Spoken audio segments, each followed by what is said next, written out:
औज़ुबिल्लाहि मिनश्शैतानिर्रजीम बिस्मिल्लाहिर्रहमानिर्रहीम रब्बिश्रह ली सदरी व यस्सिर ली अमरी वहलुल उक़दतम मिन लिसानी यफ़क़हू क़ौली अल्लाहुम्मा अन्फ़अनी बिमा अल्लमतनी वअल्लिमनी मा यनफ़अनी अल्लाहुम्मा इन्नी अस्अलुका फ़हमन नबिय्यीन व हिफ़्ज़ल मुरसलीन अल मुक़र्रबीन अल्लाहुम्मा ला सहलन इल्ला मा जअलतहू सहलन व अंता तजअलुल हज़्न इज़ा शि'ता सहलन अल्लाहुम्मा इग़फ़िर ली वरहमनी वहदिनी वजबुरनी वआफ़िनी वरज़ुक़नी वरफ़अनी रब्बि ज़िदनी इल्मा अल्लाहुम्मा इन्नी अस्अलुका इल्मन नाफ़िअन व रिज़्क़न तय्यबन व अमलन मुतक़ब्बला अल्लाहुम्मा आमीन।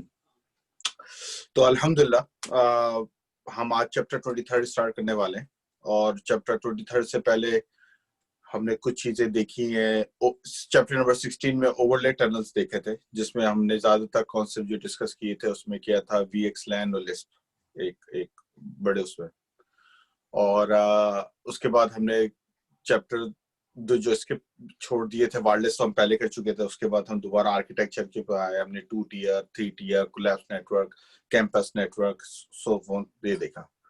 उसी को अब आगे बढ़ते हुए हम जा रहे हैं। आज हम पढ़ेंगे इंशाल्लाह सॉफ्टवेयर डिफाइंड एक्सेस। बेसिकली बड़ा वर्ड क्या है यहाँ पे? बड़ा वर्ड है फैब्रिक। पिछले 10-15 साल में जब हम सब बाशमूल मेरे और आप हम सब के जब हम नेटवर्क की दुनिया से अलग होकर कुछ और काम कर रहे थे तो सिस्को ने बहुत कुछ चेंज कर दिया पीछे।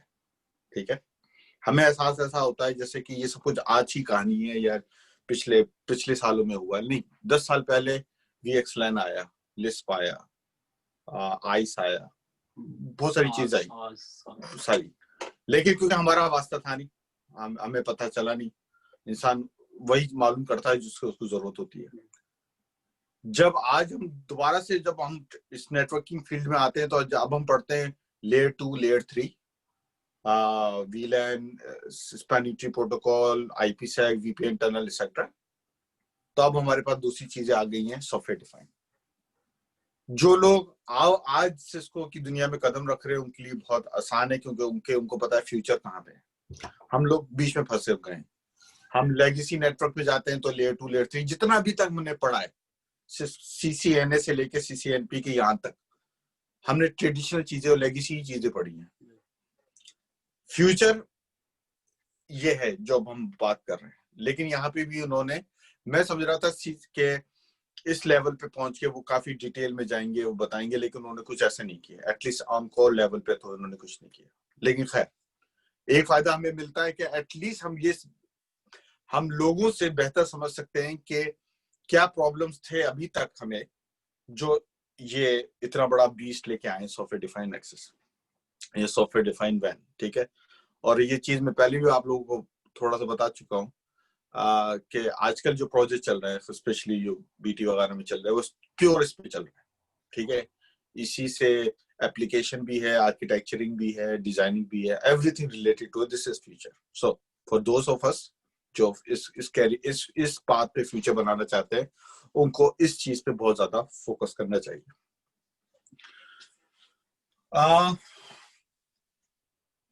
बुक में इस चैप्टर को उन्होंने इस तरह डिकम्पोज किया है, डेफिनेशंस, डेफिनेशंस, डेफिनेशंस, डेफिनेशंस। आप एक डेफिनेशन से शुरू होते हैं और एंड तक डेफिनेशंस पढ़ते चले जाते हैं कि यार ये इसमें ये भी है, इसमें ये भी है, इसमें ये भी है। कहीं पे भी वो रुक के आपको ये नहीं बताता कि जो आप ये सब पढ़ रहे हैं ये बड़ी पिक्चर में कैसे ऐड होता है।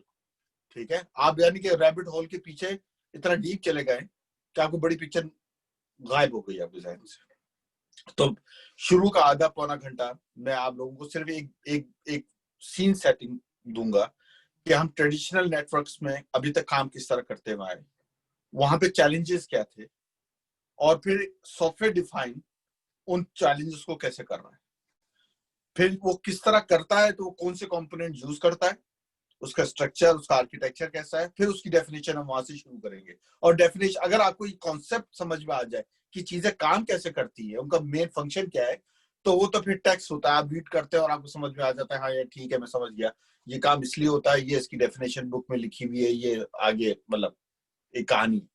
ठीक है, तो कॉन्सेप्ट क्लियर करने के लिए ये जरूरी है। देखें, एक नेटवर्क बना लेते हैं। एक नेटवर्क है हमारा, फॉर एग्जांपल ये लेयर 3 स्विच है, ठीक है।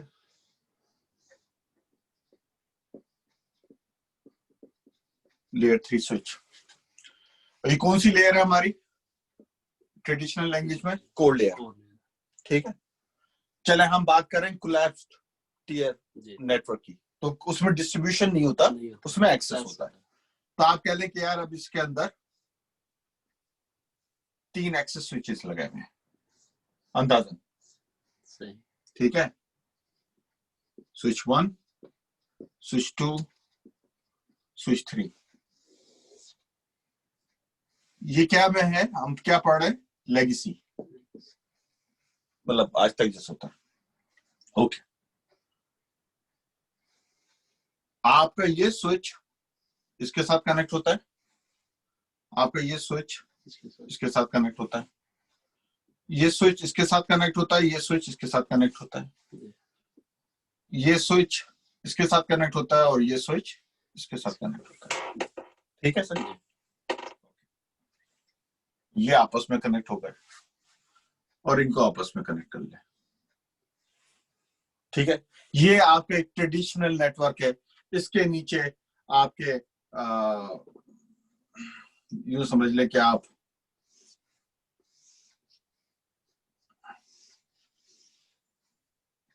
वीलैंस बना लें। ये वीलैन 10 है, ये वीलैन 20 है। इसके अंदर भी आपने वीलैन 10, वीलैन 20, यहां पे आपके पास वीलैन 20 है और फर्ज करें आपके पास वीलैन 30 है। इस स्विच पे वीलैन 10 नहीं है, इस पे 1020 है, इस पे 1020 है। और ये चीज हम बहुत अच्छी तरह जानते हैं, हमारे लिए यहाँ पे कोई नई चीज हम नहीं कर रहे। जब आप इस नेटवर्क पे बात करते हैं तो आप कहते हैं कि यार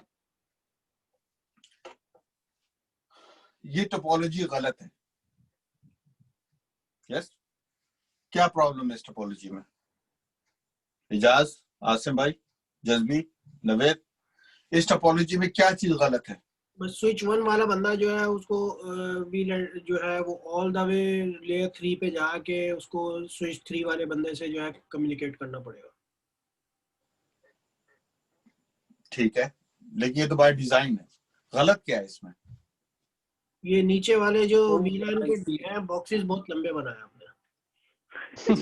ये मतलब कि हमें कॉन्फ़िगरेशन करने के लिए बहुत ज्यादा टाइम लगता है, तो याद रखना बहुत प्रॉब्लम है। सही है, ठीक है। और उसमें जो नया एडिशन करेंगे, एडअप करेंगे, फिर उसके लिए फिर दोबारा उन स्विचेस को करना, कॉन्फ़िगर करना, ये वो बार-बार सही हेडेक है एक। सही, और इजी नहीं है, lot of manual work you mean. लेकिन मैं बहुत टेक्निकल आना चाह रहा हूँ। आप सही कह रहे हो, आप ऑपरेशनल पॉइंट ऑफ व्यू से बात कर रहे हो, अच्छा पॉइंट है, वो हम अभी इस पे डिस्कस करेंगे। लेकिन इस डायग्राम में आप देखें कि दो चीजें नहीं हो सकती। ये स्विच या तो राउटर से कनेक्ट है और ये स्विच से भी कनेक्टेड है, ये नहीं हो सकता। यही ना, हाँ। पहली चीज। सही। और जब आप इसको इस तरह तोड़ते हो तो ये आपका एक कॉन्सेप्ट बनता है स्पाइन और लीफ का। सही। वो क्यों नहीं कनेक्ट हो सकते? लूप एसटीपी तो एसटीपी होगा ना, तो फिजिकली क्यों नहीं कनेक्ट? एसटीपी यहाँ पे भी है, एसटीपी यहाँ पे भी है, लेकिन उसमें मैं बात करता हूँ। तुम देखो, जब तुमने आप ट्रेडिशनल स्विचिंग देखें, आपकी होती क्या थी? आपकी होती थी एक स्विच, ये ट्रंक बनाया, दूसरा स्विच, तीसरा बनाया ये, और ये आपका राउटर से कनेक्ट होता था। यहाँ पे आपने क्या किया? आपने ये कर दिया, जब आपने तारे यहाँ पे जोड़ दी। यस, तो राउटिंग पॉसिबल नहीं है कि वो लेयर 2 से जाए या वाया लेयर 3 से जाए। आप समझ रहे हो? आपका फ्रेम, अब देखिए इस केस में अब फर्ज करें यहाँ पे एक पीसी है, पीसी ए, और यहाँ पे पीसी है, पीसी बी, दोनों वीलैन 10 में। इसने फर्स्ट करें, इसका आईपी है 1.1 या 1.10 और इसका आईपी है 1.12 फॉर एग्जाम्पल। इस पीसी ने इस पीसीबी को मैसेज भेजना, पिंग करना है। क्वाइट। ये क्या करेगा, फ्रेम बनाएगा। ये इतना हम पढ़ चुके हैं कि फ्रेम में क्या लिखेगा, अपना मैक एड्रेस, उसका मैक एड्रेस, अपना आईपी और उसका आईपी, और वो कहां जाएगा, स्विच के पास। ठीक है, ये क्या है, लेयर 2 स्विच चाहिए। लेयर 2 के पास क्या होता है, मैक एड्रेस होता है। उसने उसका मैक एड्रेस देखा, उसने बोला मेरे पास ये बंदा नहीं है। तो यानी कि ये फ्रेम जो है, ये वो क्या करेगा, राउटर को भेजेगा। क्या प्रोसीजर होता है वो, वही आर्प करेगा। आर्प जी। वो कहेगा ये आर्प चाहिए। अब ये स्विच क्या करेगा, ये लेयर 3 पे भेज देगा। लेयर 3 के पास ये इसका एक ब्रॉडकास्ट इस पे करेगा और एक इस पे करे, इसमें तो यहां से आ रहा है, वो इसको करेगा या इसको करेगा, दोनों को करेगा। उसने उसको भेजा, उसको ये इसका बीम मिलेगा, ये रिप्लाई करेगा।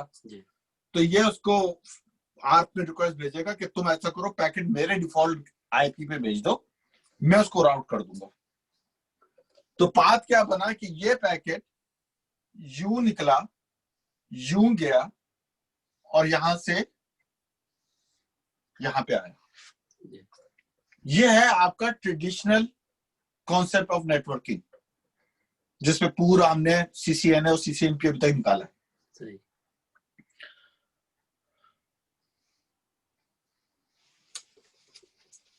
अगर मैं इस तार को जोड़ दूं तब क्या होगा, अब राउटर की तरफ नहीं जाएगा, वीलन सेम है तो वो आपस में कम्युनिकेट हो जाएगा। जब पहले ही पैकेट आएगा वो उसको देखेगा, ये लेयर माइनस हो गई, इंटर कम्युनिकेशन। यानी कि इसका कंट्रोल खत्म हो जाता है कोर का, एक्सेस का। ये सारी एक्सेस रूटिंग हो रही है। ठीक है, लेकिन ये तो लेयर 2 स्विचेस है, तो ये रूट कैसे करेंगे पैकेट को दूसरी साइड पे? मतलब इनको तो अगर रूट करना है, मिसाल के तौर पे वीलन 10 वीलन 20 पे जाना है, उसके लिए नहीं, मैं अभी वहां तक तो आया ही नहीं ना दोस्त। अभी तुम देखो, अब इसी के, अब इस तार को जोड़ दो। ठीक है, अब देखो इस प्रोसेस में क्या होता है। जब फ्रेम का पैकेट बनता तो इसका मैक एड्रेस, इसका मैक एड्रेस, इसका तो है ही नहीं, ये अपना मैक एड्रेस, अपना वो किसको भेजता, स्विच को। स्विच के पास इसके सारे यहां से आ रहे होते, इस पोर्ट से सारे मैक एड्रेस जो भी यहाँ पे डिवाइसेस कनेक्टेड है, वो सारे एडवर्टाइज किस हो रहे होते हैं, इस पोर्ट से। तो वो क्या करता, वो इसको यहां भेज देता स्विच के ऊपर बी के लिए, और बी वो उसको यहां भेज देता। ये आपके स्विच लेवल पे रूटिंग हुई है, समझ आ गई? आपका नेटवर्क लेयर ऊपर से निकल गया बिल्कुल। अब जाना है उसको वीलैन 20 पे। वीलैन 20 भी एडवर्टाइज हो रहा है उसको यहाँ पे, क्योंकि ये ट्रंक लिंक है। ठीक है, ट्रंक लिंक है, वीलैन 20 जा रहा है, रूट नहीं होगी। क्यों? क्योंकि यहाँ पे लगा हुआ है .1 क्यूब, रूट नहीं होगा। डिफरेंट वीलैन है तो रूट नहीं होगा, तब की तार लगी हुई है, फिर ऊपर जाना पड़ेगा। तो जब भी आप ऐसे टोपोलॉजी में कभी दो स्विचेस को आपस में नहीं जोड़ते।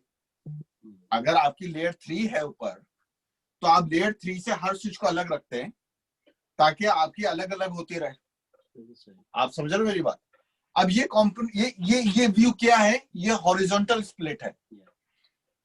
जो कैस्केडिंग अगर आप लोगों के जहन में आ रहा है, यार अगर हमारे मल्टीपल है तो वो इसके ऊपर लगेंगे। एक व्यू ये है कि स्विचेस आपस में ऊपर लगे हुए हैं। यस, ये पूरी चीज ये है, लेकिन कैस्केड आप व्यू नहीं करते, हॉरिजॉन्टल व्यू में नहीं करते आप। क्लस्टर मोड जिस दिन हम देख रहे थे कैंपस में वो ये था कि वो एक स्विच जो है वो डेजी चेंज जो हुआ है वो वर्टिकल व्यू है, हॉरिजॉन्टल व्यू नहीं है। आप हॉरिजॉन्टल पे नहीं कैस्केड करते इस तरह।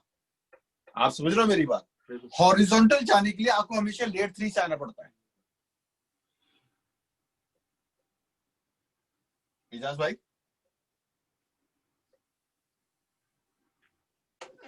Yes sir. सर आप हार्ट बीट सुनाते रहा करें, मैं पता चले कि बंदा है वो ना चुस्कियां ले रहा होता है।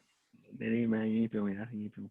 ओके उसके नहीं ली, भी कुछ नहीं लिया, अभी 1 घंटे आधे घंटे बाद जाऊंगा। ठीक है सर। ये समझ में आया जज्बी, क्यों नहीं हम जोड़ते इन तारों को? सही यस। सही। ओके। इस नेटवर्क में कुछ चैलेंजेस हैं हमारे। पहला चैलेंज क्या है? सिक्योरिटी। सिक्योरिटी से मतलब देखिए, इस नेटवर्क में एक अंडरस्टैंडिंग है, VLAN इक्वल्स टू IP।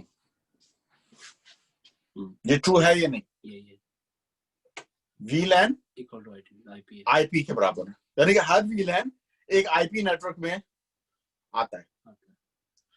अगर कोई बंदा एक VLAN का हिस्सा है, आप फर्ज करें इस टोपोलॉजी में नवेद भाई के से सवाल है मेरा, ये VLAN 10 में ये लगा हुआ A, VLAN 20 में लगा हुआ एक और बंदा C, ठीक है, ये लगा हुआ है B और D, ठीक है यहाँ पे लगा हुआ है E और यहाँ पे लगा हुआ है F। ठीक है सर? जी भाई। जो C है उसको कम्युनिकेट नहीं करवाना E से। एक्सेस कंट्रोल लिस्ट क्या बात है भाई, कहाँ लगाएंगे आप? लेयर 3 पे। क्या बात है भाईजान, आपने एक पप्पी इधर और एक पप्पी उधर ले लिया। स्टिकर मिलता है भाई, उसको स्टिकर भेजो भाई व्हाट्सएप पे, ठीक है, बेहतरीन। ACL, वरना ACL नहीं लगाएंगे आप तो ये दोनों कम्युनिकेट कर सकते हैं या नहीं कर सकते? बिल्कुल कर लेंगे भाई। बिल्कुल करेंगे, क्योंकि अभी आपने प्रूव किया है, क्योंकि वो तो लेयर 2 पे चल रही बात। उस चीज को रोकने के लिए, यानी कि सिर्फ ये नहीं कि कौन किससे बात कर सकता है, कौन किससे बात नहीं भी करना, उसकी भी ACL बनाना है आपने। वो ACL लगाएंगे आप लेयर 3 पे। हर VLAN के लिए एक ACL लगेगा, हर पॉलिसी के लिए ACL लगेगा। तो अगर आप सोचे, आप थोड़ी सी जहन की इमेजिनेशन बढ़ाएं, एक नेटवर्क में 50 स्विचेस लगे हुए, आपको 100-150 VLAN चल रहे हैं वहां पे, और वहां पे थोड़ी सी कॉम्प्लेक्सिटी बढ़ा दें आप, तो कितने ACL सिर्फ इन्हीं की, बाकी फायरवॉल दूसरी चीजों को तो भूल जाए। अभी आप इंटरनेट, OSPF वो सब भूल जाओ। अभी तो सिर्फ लेयर 2 की रोकने के लिए आपको कितने ACL चाहिए? बहुत सारा। बहुत। मतलब आपका सिक्योरिटी का इश्यू क्या है कि हर चीज आपका ACL पे मैप्ड है। एज नेटवर्क ग्रोज, जैसा जैसे नेटवर्क बड़ा करता है, कॉम्प्लेक्सिटी बढ़ जाती है। जब कॉम्प्लेक्सिटी बढ़ती है तो ऑपरेशन पॉइंट ऑफ व्यू से, जिसको आप बात कर रहे थे कि सस्टेन करना, ऐड करना या इवन डिलीट करना बहुत मुश्किल हो जाता है। अब आपने एक लाइन लिखी हुई, आपको क्या पता कि ये यूज में आ रही है, यूज में नहीं आ रही है, इसको मैं डिलीट कर दूंगा तो कितना बैठ जाएगा मेरा नेटवर्क। नवेद भाई तो कह रहे हैं तारीख खींच लो, है ना? अगर शोर आया तो पता चलेगा कुछ हो गया। नवेद, हम तो 10-15 मिनट तक चेक करते हैं, किसी ने अगर शोर नहीं किया इसका मतलब ये चल रहा है सब मामला ठीक है, सब चिल माहौल चल रहा है, ठीक है। तो इसमें एक चीज मैं ऐड कर दूं, ये हम लोग जो ACL इसमें लगाते हैं उसकी रीजन ये होती है कि हम मैनेजमेंट डिवाइसेस को नॉर्मल ट्रैफिक से सेपरेट रखना चाहते हैं। ऐसा नहीं है कि मतलब कोई एक आम बंदा अपना लैपटॉप खोले और सीधे जो है वो DHCP या डेटाबेस सर्वर को जाके जो है वो एक्सेस करने की डायरेक्ट कोशिश करने लगे। तो उस बंदे को बिल्कुल ही सेग्रीगेट करने के लिए उस ट्रैफिक को, कि वो बंदा पिंग तक ना कर पाए उस वहां से, उस ट्रैफिक को हम सेपरेट कर देते हैं और मैनेजमेंट डिवाइसेस जो होती है उसके लिए सेपरेट एक VLAN बना देते हैं कि बंदा उस VLAN से कनेक्टेड होगा तो ही मैनेजमेंट डिवाइसेस एक्सेस कर सकता है, अदरवाइज उस मैनेजमेंट डिवाइसेस की पेज भी नहीं खोल सके, मतलब कुछ भी नहीं। आपके स्विचेस हैं, रूटर्स हैं या आपके सर्वर्स हैं, इनको एक्सेस करने के लिए आप सेपरेट VLAN बना देते हैं और एक एक्सेस कंट्रोल लिस्ट लगा देते हैं लेयर 3 पे, ताकि नॉर्मल कंपनी का जो ट्रैफिक है वो इन मैनेजमेंट डिवाइसेस को एक्सेस ना कर सके। बिल्कुल बिल्कुल, आप VLAN बनाती इसलिए नेटवर्क को सेग्रीगेट करने के लिए, उसमें आपका मैनेजमेंट अलग है, डेटा अलग है, डिफरेंट डिफरेंट चीजों की वो अलग है। अच्छा, दूसरी चीज, एक तो सिक्योरिटी का मसला आया। ये कौन सा नेटवर्क है? ये है वायर्ड, ठीक है। अब इसी नेटवर्क में वायरलेस भी डाल लें।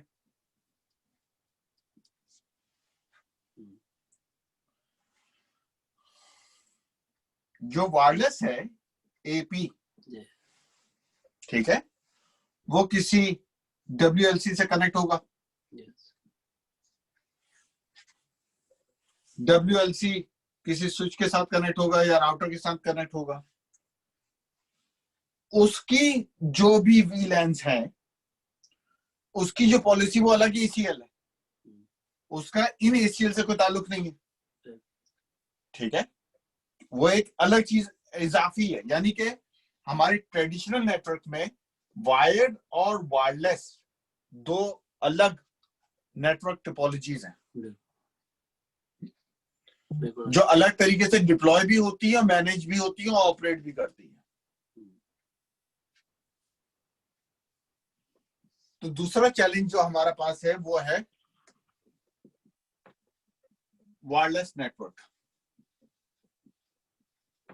जो कि एक सेपरेट एंटिटी बनता है आपके दूसरे नेटवर्क, वायर्ड नेटवर्क से, ठीक है। अगेन आप फिर वायरलेस में फिर आप कहते हैं कि यहाँ पे जो VLAN 15 है वो इक्विवेलेंट है VLAN 10 के यहाँ के, और वो भी अलाउड है, और उसकी ACL जो बनते हैं वो यहाँ पे भी बनते हैं, वो यहाँ पे भी बनते हैं, सो एंड सो फोर्थ, चीजें ऐड अप हो रही है।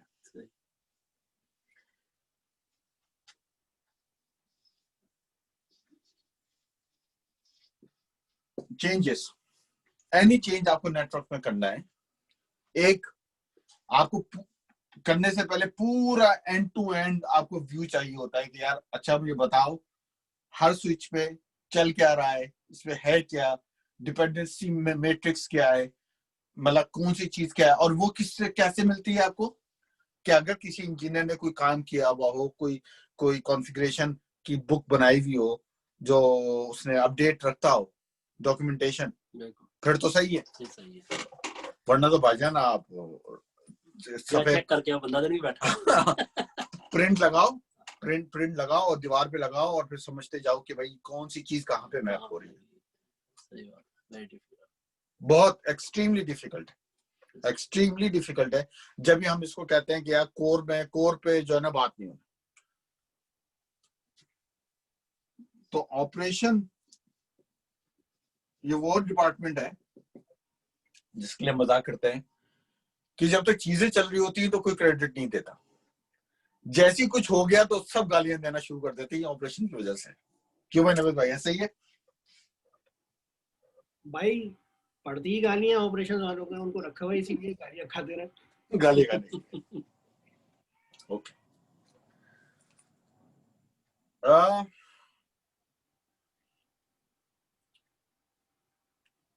इस नेटवर्क को जिसको नेक्स्ट एवोल्यूशन में स्पाइन और लीफ कहा गया, और स्पाइन और लीफ का कॉन्सेप्ट आता है डेटा सेंटर्स की उसमें, और उसमें ये रूल है कि जो स्पाइन नेटवर्क है वो हर लीफ से कनेक्ट होगा। जैसे एक शाख है, उस शाख में सारे पत्ते लगे हुए हैं, लेकिन लीफ आपस में कनेक्ट कभी नहीं होंगे। डेटा सेंटर अमेज़न हो गया, यूर हो गया, कोई भी हो गया जो मॉडर्न है, वो इस प्रिंसिपल पे अब अपने आप को कर रहे हैं। ओके, बहरहाल एक तो ये आया कुछ इश्यूज। अब जैसे ये नेटवर्क आप लगाएंगे तो दूसरा चीज क्या आएगा कि STP ऑन हो जाएगा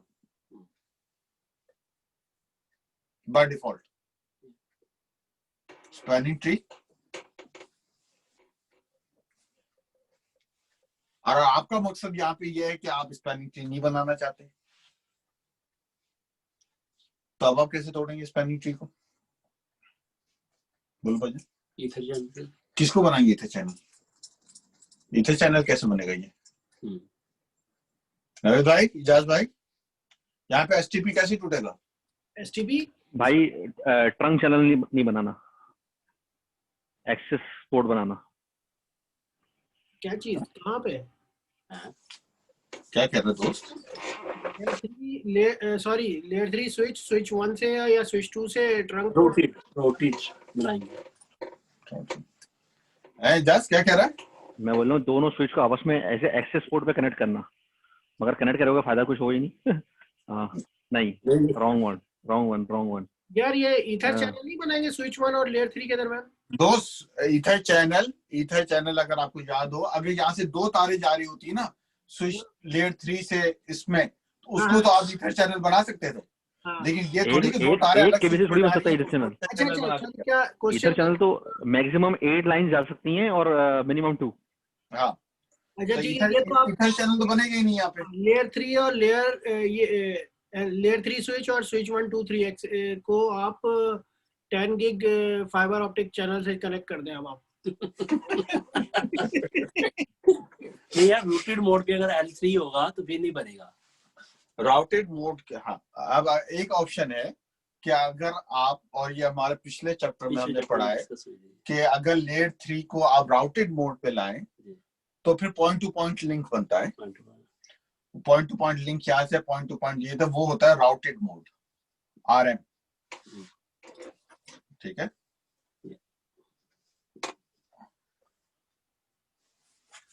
अब राउटेड मोड का एक प्रॉब्लम है। राउटेड मोड साहब जो है ना वो लेयर 2 को खत्म कर देता है।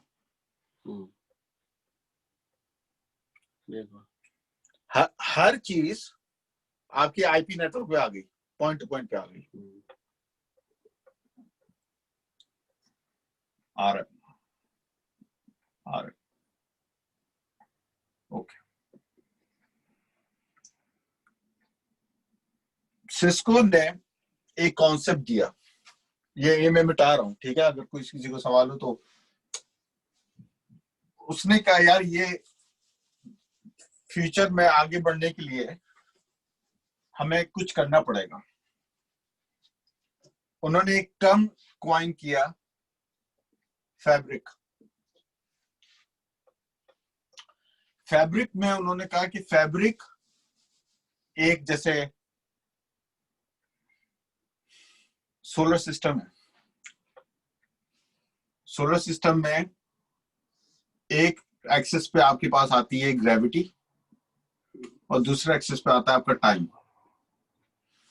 ये कायनात का फैब्रिक है, ठीक है। यानी कि इन 2 लॉज के ऊपर, टाइम एंड ग्रेविटी के ऊपर आपका पूरा सोलर सिस्टम चल रहा है। उसकी डेंसिटी है, उसकी रोटेशन है, उसकी मोशन है, एवरीथिंग। तो सिस्को ने बोला हम भी क्यों ना एक फैब्रिक इजाद करें, और उसके दो टर्म्स लिए। एक उन्होंने लिया ओवरले, एक उन्होंने लिया अंडरले।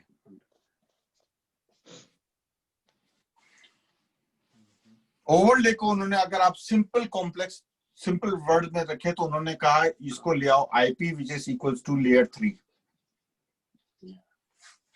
कंट्रोल प्लेन लेयर 3, और underlay is equals to layer 2 network. ठीक है, तो अभी जो मैंने अगर जो डायग्राम अभी बनाई थी, अगर मैं उसको छोटा करके ड्रॉ करूं तो वो कुछ ऐसे बनेगी।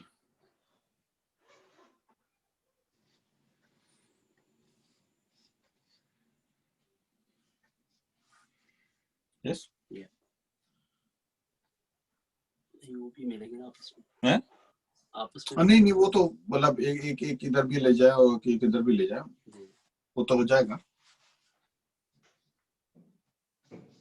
इन्होंने कहा कि यार ये पूरा जो नेटवर्क है ना, इसके ऊपर चढ़ाओ फैब्रिक की चादर। ठीक है, इसके ऊपर 2-3 चीजें लगा दो। एक क्या लगा दो,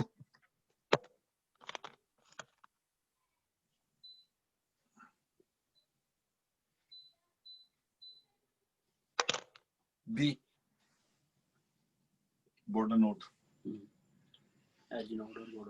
एक लगा दो C,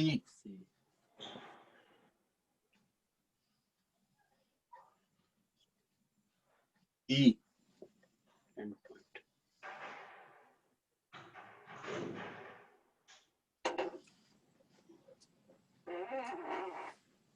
ठीक है। अब क्या किया इन्होंने कि कुछ इस ओवरले और अंडरले को लाने के लिए ये कॉन्सेप्ट लेके आए कि यार कंट्रोल प्लेन,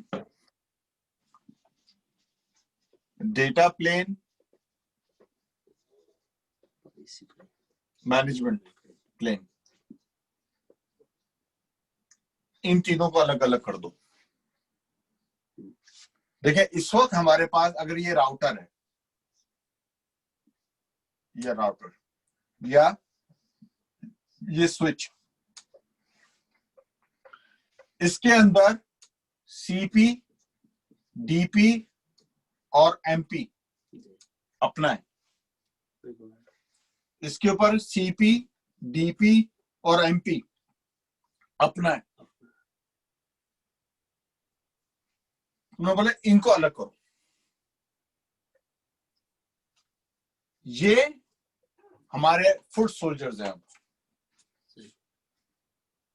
ये डिवाइसेस जो हमारे एक्सेस लेयर पे लगते हैं, जो हमारे एज डिवाइसेस हैं, इनके अंदर से कंट्रोल हटा दो। इनको हम बताएंगे कि क्या करना है, इंस्ट्रक्शंस ऊपर से आएंगी, इनके ऊपर कंट्रोल लॉजिक नहीं आएगी। समझ आ गई आपके? सिर्फ मैनेजमेंट हम करेंगे, मैनेजमेंट के इंस्ट्रक्शंस हम देंगे, कंट्रोल के इंस्ट्रक्शंस हम देंगे, इनको सिर्फ हमारा इंस्ट्रक्शंस पे चलना है। डेटा प्लेन,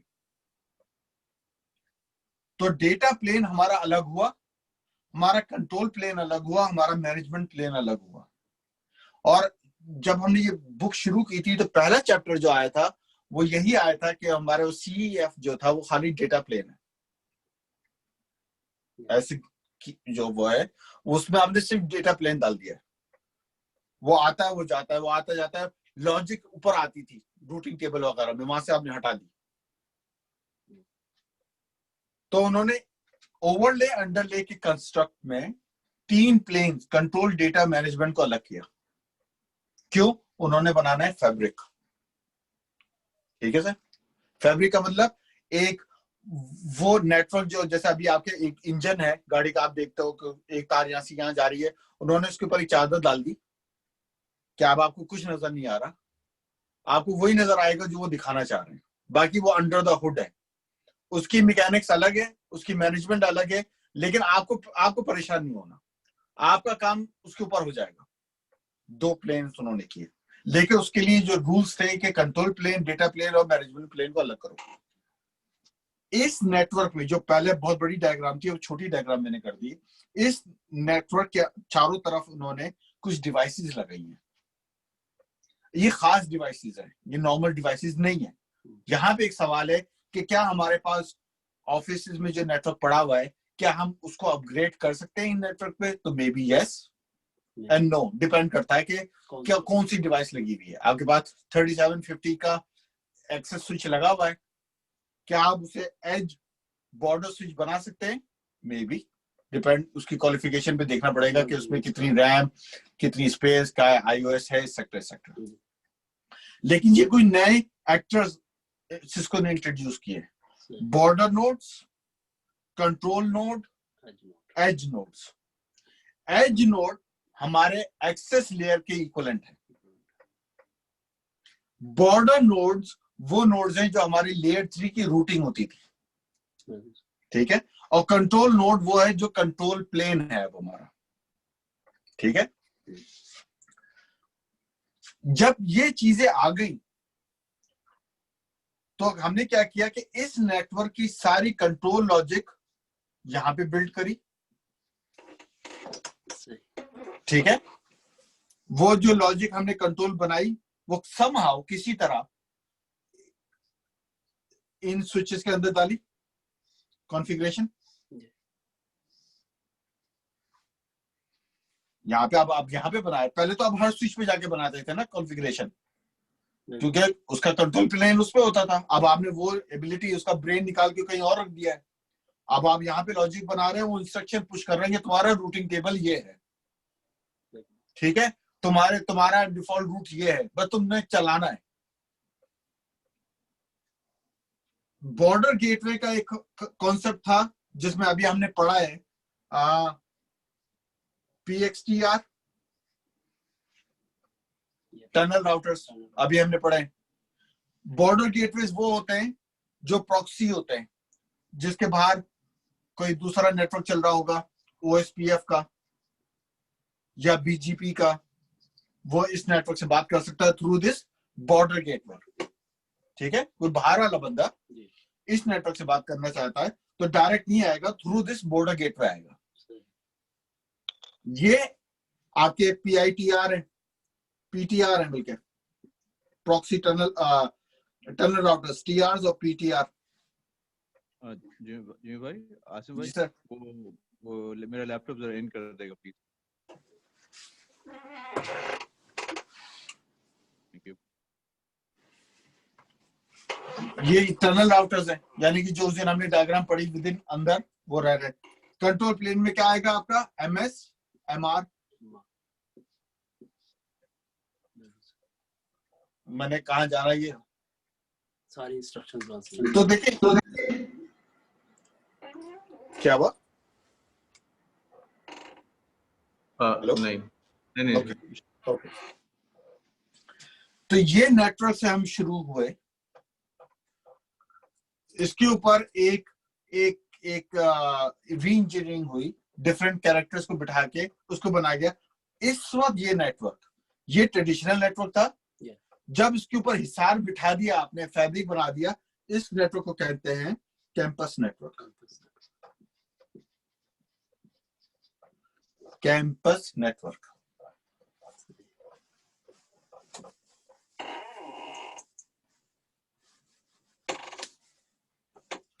तो आपका कहां से शुरू हुए थे?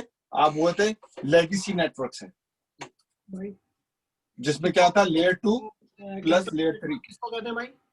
जी सर, कैंपस नेटवर्क किसको कहते हैं? वही बता रहा हूँ कि आप, ये आपका स्टार्टिंग पॉइंट था लेगेसी नेटवर्क। लेगेसी नेटवर्क क्या था? जिसमें आपके लेयर 2 डिवाइसेस होते थे, लेयर 3 डिवाइसेस होते थे, switches, router, firewalls, wireless switches, routers, firewalls, wireless. ठीक है सर। आपने इसको मॉडर्नाइज किया, आपने इसके अंदर लेयर 2 को आपने रिप्लेस कर दिया एज नोड से, आपने लेयर 3 को कर दिया बॉर्डर नोड से, आपने वायरलेस को WLC कंट्रोलर से कर दिया।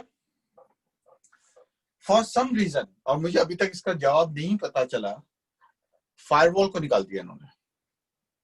Firewall is not part of, it is part of fabric, it is part of campus, but it's not part of SD-WAN for some reason, I don't know।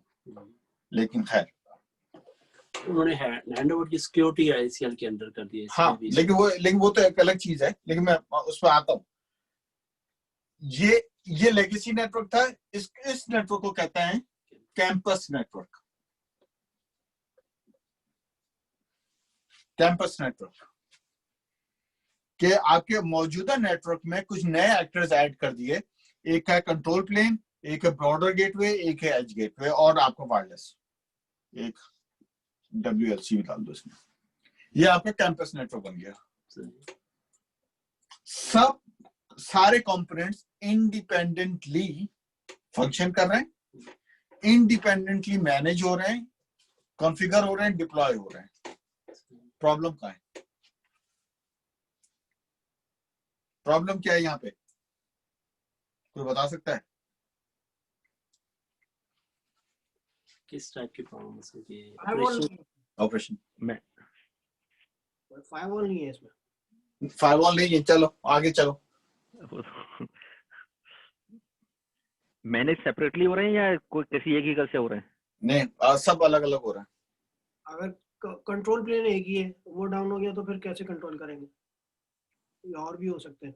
नहीं, control plane तो भला नहीं, और भी redundant हो सकते हैं, लेकिन जो कीवर्ड है वो ये है कि सब लोग अलग से मैनेज हो रहे हैं, सेपरेटली मैनेज किया जा रहा है, ठीक है। सेपरेटली मैनेज हो रहे हैं, कोई कोई तो push कर रहा है। सेंट्रल नहीं है जहां पे ये मैनेज हो रहा हो। तो एसडी सॉफ्टवेयर डिफाइंड एक्सेस की जो डेफिनेशन है वो ये है कि कैंपस नेटवर्क,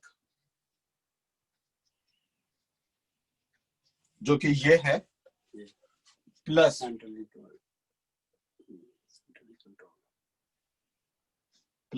सिस्को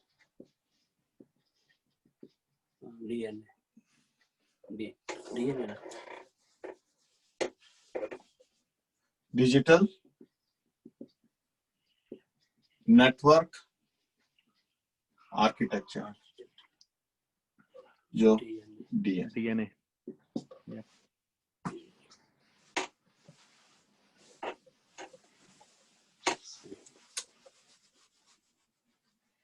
तो ये जो नेटवर्क आपने अभी बनाया है, somehow आप एक डीएनए लाए। अब जब डीएनए आ जाता है तो इस नेटवर्क को हम कहते हैं सॉफ्टवेयर डिफाइंड एक्सेस। खास प्रोटोकॉल के जरिए software defined access. Software defined access के दो पार्ट हैं, कैंपस नेटवर्क, वो कैंपस नेटवर्क के अंदर की खाल क्या है, ट्रेडिशनल नेटवर्क, उसके ऊपर की क्या है, लेयर 3 नेटवर्क, ये अंडरले है, ये ओवरले है, CBE WLC ओवरले, बाकी सारा अंडरले। उसको मैनेज कौन करता है, डीएनए। ये है सॉफ्टवेयर डिफाइंड एक्सेस, पहली चीज। डीएनए एक GUI बेस्ड सॉफ्टवेयर, ठीक है, जिसके 3 बड़े कंपोनेंट्स हैं, NCP, NDP and ice.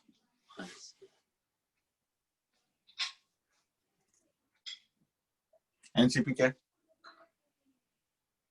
Yes, यार वो मजाक में बात चली जाएगी, वैसे तो ये कार पार्क वाला वो है, ये मुझे इस बारे में पता नहीं है। इसमें ये भजन नेटवर्क आधे चैप्टर में नेटवर्क कंट्रोल प्रोटोकॉल ये डाटा प्रोटोकॉल है, network data data protocol. ISO जिसमें ए होता है, यही है ना, सिक्योरिटी वगैरह का जो होता है, आइडेंटिटी सर्विस इंजन। भजन बुक से नहीं देख के बताना। नहीं मैंने आप खोला है। को कह रहा हूं मैं।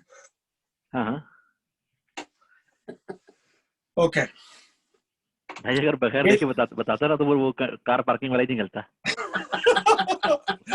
ओके, वो भी आदत दिमाग का पता चल गया यार। तीन कंपोनेंट्स ऐड हुए जो सेपरेट कंपोनेंट्स हैं जी डीएनए के साथ। डीएनए एक ऑर्केस्ट्रेशन है, एक सॉफ्टवेयर जो मैनेज कर रहा है। सही। अब वो डीएनए पूरे नेटवर्क को चला रहा है। अगर सिंपल लैंग्वेज में देखा जाए तो नेटवर्क प्लेन, ये जो डेटा प्लेन है, ये कुछ नहीं है, ये डेटा एनालिटिक्स है।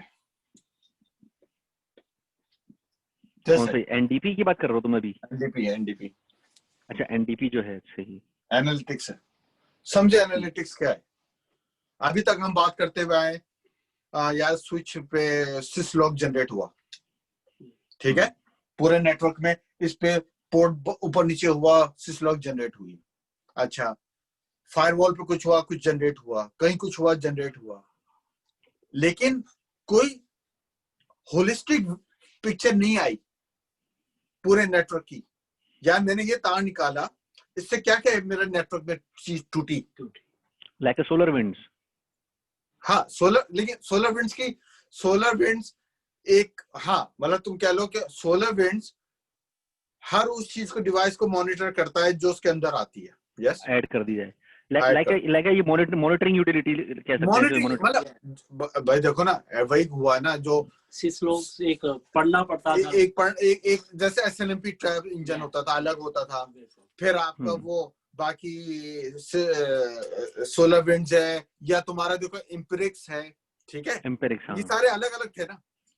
अब इन्होंने बोला कि हम ही ऐसा चीता बनाते हैं जो सिर्फ ये नहीं और भी बहुत कुछ देगा आपको। मतलब आप सोच रहे हैं कि एक पूरे आपको एक विजुअलाइजेशन आ रही है आपको नजर में कि अच्छा खाली ये नहीं है इसमें। एक अगर मैं तुम्हें आज किसी नेटवर्क में भेज दूं इजाज या नवेद को, और मैं बोलूं यार जरा इस नेटवर्क की टोपोलॉजी तो मैप करके लाओ, तो जो हमारे पास अवेलेबल टूल है सिवाय इसके कि आप कॉपी पेंसिल लेके शुरू हो जाएं, वो है आपके पास नेबर डिस्कवरी प्रोटोकॉल, एंड जो आपके पास इसको क्या है, सीडीपी या एलडीपी जो है, ठीक है? ये आप उसकी कॉन्फ़िगरेशन देख देखिए कि आपको टोपोलॉजी आइडिया मिलेगा, या कौन किससे कनेक्टेड है, किसका आईपी। नेट ब्रेन दूसरा, ये आपको वो काम भी कर रहा है। तो मतलब ये मॉड्यूल जो है ये आपका पूरा नेटवर्क की मतलब नीचे से लेके ऊपर तक और मॉनिटरिंग पॉइंट ऑफ व्यू तक रखता है। ये चीज जो है ना, ये है brain, not brain. Basically main सबसे इंपॉर्टेंट ये है ऑटोमेशन इंजन।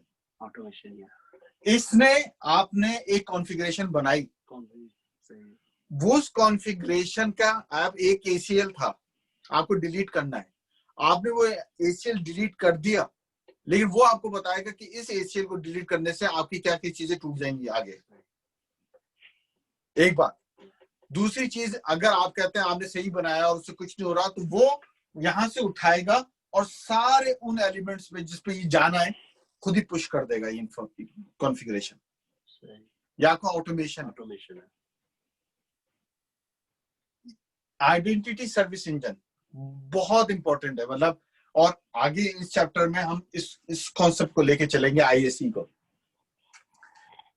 देखें, अभी हमने बात करी पिछले एग्जाम्पल में कि वीलैन 20 से बंदा यहाँ पे कनेक्टेड था, उसको हम चाहते थे कि तुम बात ना करो, तो नवेद भाई ने बताया कि आप क्या लगा दे, एसीएल लेयर 3 पे।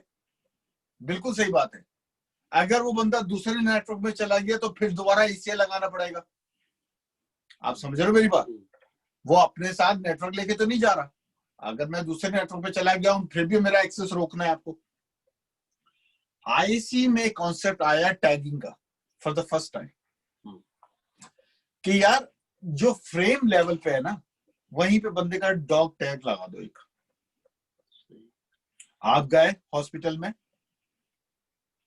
आपकी प्रोफाइल बनाई हुई है एक्टिव डायरेक्टरी सर्वर पे बनाई हुई है, आपने लॉगिन किया, आसिम आप डॉक्टर हैं। अब हर डिवाइस जो आपके लिए ऑथराइज्ड है वो ऑथराइज्ड है, रिगार्डलेस कि आप कौन से आईपी पे हैं और कौन से सबनेट पर हैं, मैटर नहीं करता। आप अपने साथ अपनी आइडेंटिटी लेके चल रहे हैं, वो आपके डीएनए में भी इनबिल्ट कर दी है। पहले जो सिक्योरिटी होती थी वो आईपी लेवल पे चलती थी। आपका आईपी बदला, चीजें या तो मिल जाएंगी एक्सेस या नहीं मिलेंगी, फिर आपको रिक्वेस्ट करना पड़ेगा यार अब मैं दूसरे नेटवर्क पे हूँ, अब मैं इस ब्रांच से उस ब्रांच में लगे हूँ। पोर्टेबिलिटी नहीं थी। आईएससी सर्विस इंजन आपको पोर्टेबिलिटी देता है। अब वो किस तरह देता है वो हम देखेंगे। ये यूज करता है लिस्प और वीएक्सलैन कॉन्सेप्ट, लेकिन वो हम पढ़ेंगे। तो यहां तक जो हमने एक पिक्चर बनाई है वो ये बनाई है कि हमारा एक अंडरले है, उस अंडरले के ऊपर जो हमने ओवरले डाला, खाली अंडरले ओवरले मिलके क्या बनाता है, कैंपस नेटवर्क।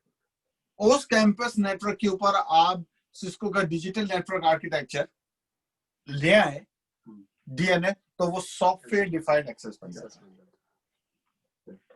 यस, कोई सवाल किसी को? नहीं गुड है, ओके अभी। भाई ये चीज रिपीट करना है थोड़ा।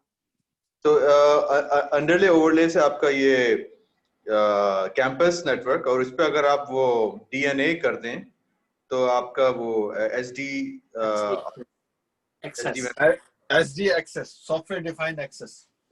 SD access. अच्छा ठीक है, ओके। हाँ, वो जो नवेद भाई कह रहे हैं। नवेद भाई क्या कह रहा है? भाई मैं तो खुद पूछ रहा हूँ। नहीं, वो कह रहे हैं रिपीट करने का कुछ। हाँ, वो भाई कहाँ से रिपीट करूँ, कोई बताओ तो सही। लास्ट मिनट रिपीट कर देंगे कि सॉफ्टवेयर डिफाइंड नेटवर्किंग कहाँ से बना, कैंपस के अंदर क्या चीज ऐड की तो वो सॉफ्टवेयर डिफाइंड नेटवर्किंग। अगर आपको ब्लैक बोर्ड पे ये खाली छोटी सी पिक्चर नजर आ रही है क्लियर, तो ये थी आपकी ट्रेडिशनल नेटवर्किंग सही है, जो लेयर 2 लेयर 3 पे चल रही थी। सही है, इसके ऊपर आपने एक फैब्रिक चढ़ाया ठीक है, जिसके ऊपर आप कुछ एलिमेंट्स लेके आए, जिसमें control plane, border gateway, edge gateway. ठीक है, जब आपने ये रिंग फेंस कर दिया इस नेटवर्क के दरमियान, तो अब होता क्या है कि ये जब ये इनको बाहर निकलना होता है, इस बॉर्डर गेटवे से बाहर जाते हैं और इनकी रिक्वेस्ट भी बॉर्डर गेटवे से आती है। इनको इंस्ट्रक्शन लेनी पड़ती है तो ये कंट्रोल प्लेन के पास जाते हैं, कंट्रोल से पूछते हैं मुझे बता, जैसे उस दिन हम नेटवर्क पढ़ रहे थे जीआरई का कि यार ये कहाँ पर है, उसने रिक्वेस्ट भेजी, उसने उसको बताया, उसने बोला तुम वहां से वहां निकल जाओ, ठीक है। ये वो सारा कंट्रोल प्लेन है। ये आपके वो एज डिवाइसेस है, यहाँ से आपके लोग पीसी कनेक्ट होते हैं, ठीक है, एज से। ठीक है। ये आपका बन गया कैंपस नेटवर्क। अच्छा, ये True सारे campus- routers होते हैं, सारे रूटर्स होते हैं ये रूटर्स रूटर्स के, कंट्रोल प्लेन रूटर या बॉर्डर गेटवे रूटर? नहीं नहीं नहीं नहीं नहीं नहीं नहीं नहीं नहीं, ये फिजिकल डिवाइसेस हैं, स्विचेस हैं, राउटर्स हैं, फायरवॉल के अलावा सब कुछ है इसमें।